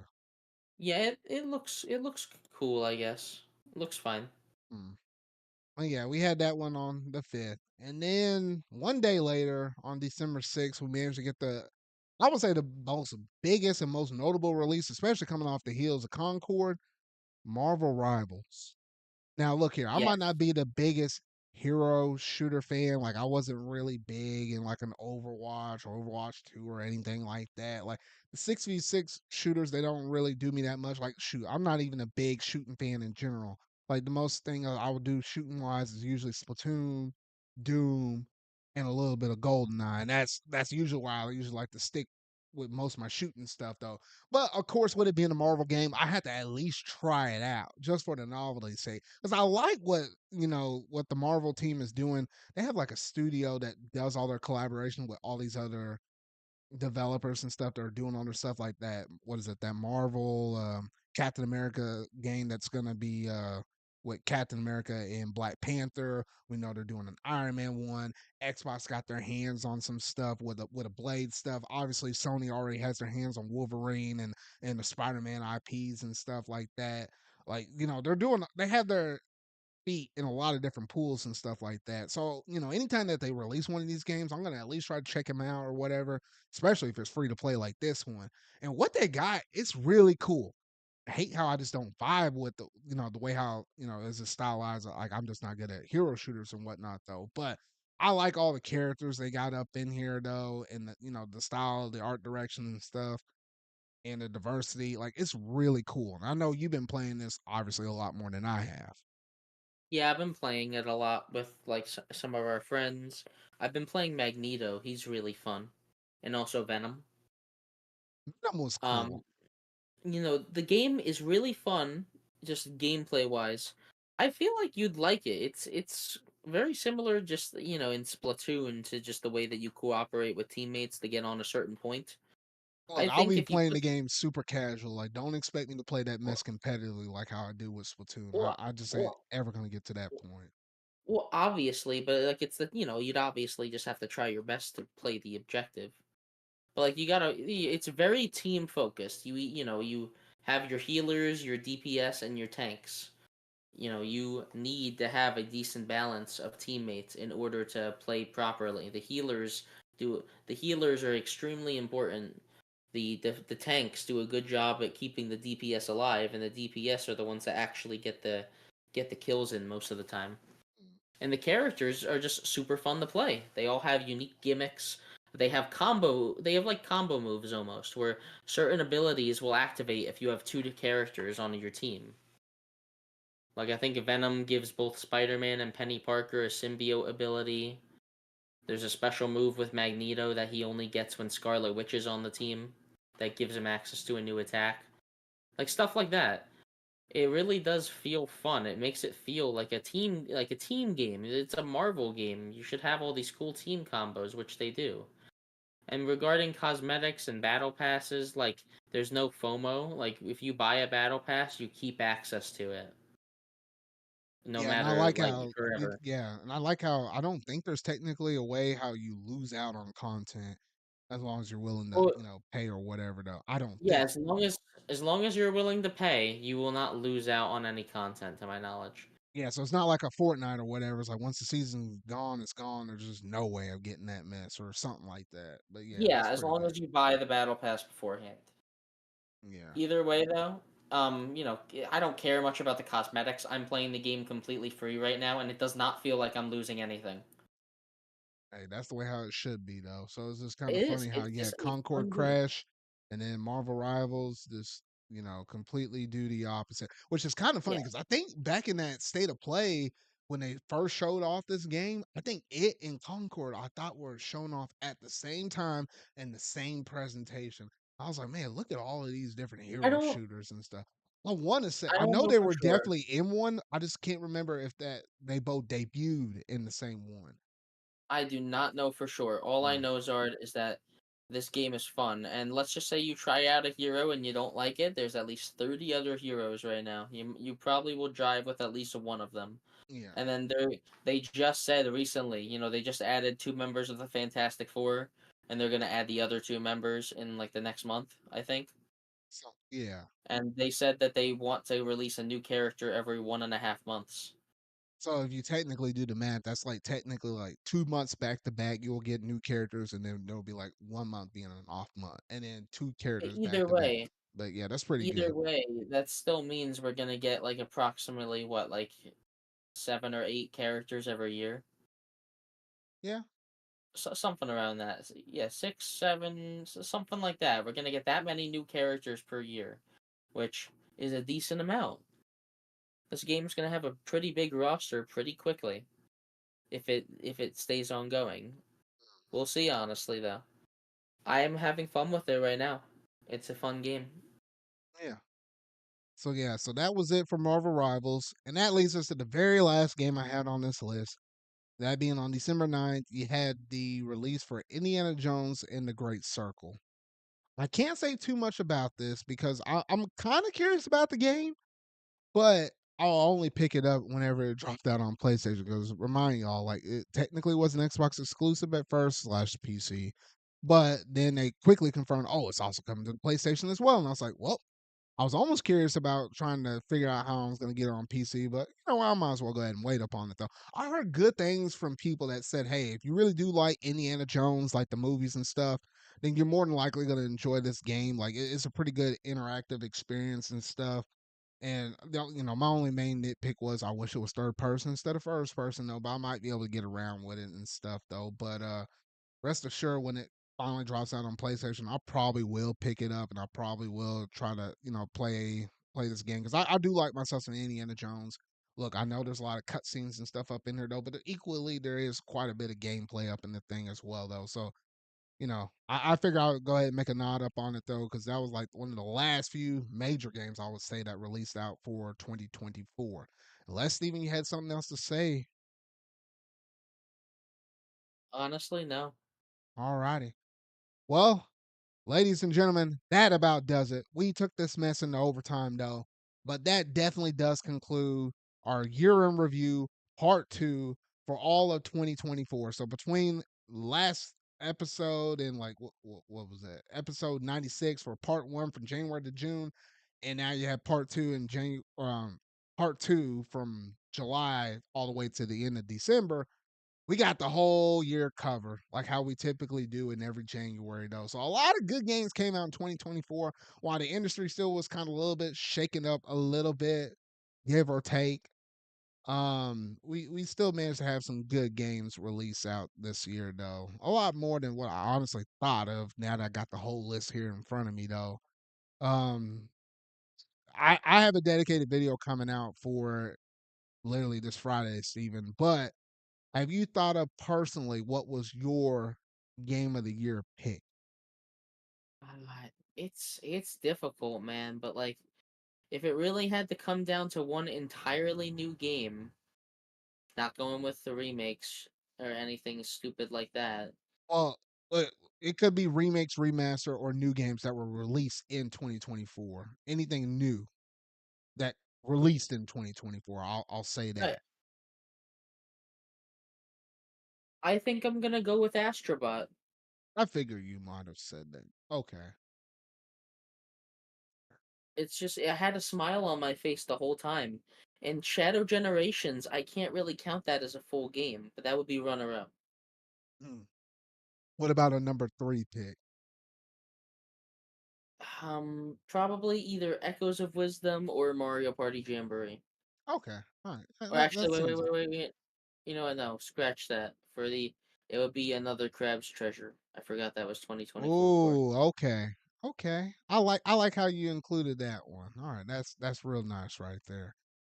All righty. Well, that about does it in terms of our year in reviews and stuff. And like how I already kind of teased with Steven's top three picks, you'll look forward to hearing all my thoughts on 2024 and some of my greatest picks from honorable mentions in my top three. And this upcoming video that's going to be dropping out on Friday. So you can kind of look forward to that though. But yeah, put a lot of overtime up in here. With 40 minutes longer than the traditional 2 hours though. So you had a meaty episode for this one though. But Steven, let the fine people know where they can find you at. You can find me on twitter.com/Steven Jr. or at Steven Jr. 1231, or you can find me on a collab channel with some friends I do on YouTube called Spaghetti Disco. Alrighty, and that's gonna basically do it in terms of this episode 97. Look, we're only a few episodes away from episode 100. I got some good things cooking in the kitchen. Um, in terms of that episode, whenever that day finally does come and arrive, though. But yeah, that's gonna basically do it in terms of episode 97. So if you really like this podcast, make sure you're gonna hit that like button, go ahead and hit that subscribe button and that bell to stay up to date on all things video game related. I feel like talking about and discussing. If you happen to be listening to this on any one of my audio platforms, whether it be Spotify, Apple, Amazon Music, or yes, even iHeartRadio, you can listen to me in the car. Make sure you're going to hit the like button there. Go ahead and give us a good review. Just let people know, hey, we're just a couple dudes that like talking about pop culture stuff, gaming news, and everything else in between, though. So remember, y'all, until the next ZardCast episode, that being my episode 98, I'll see y'all later.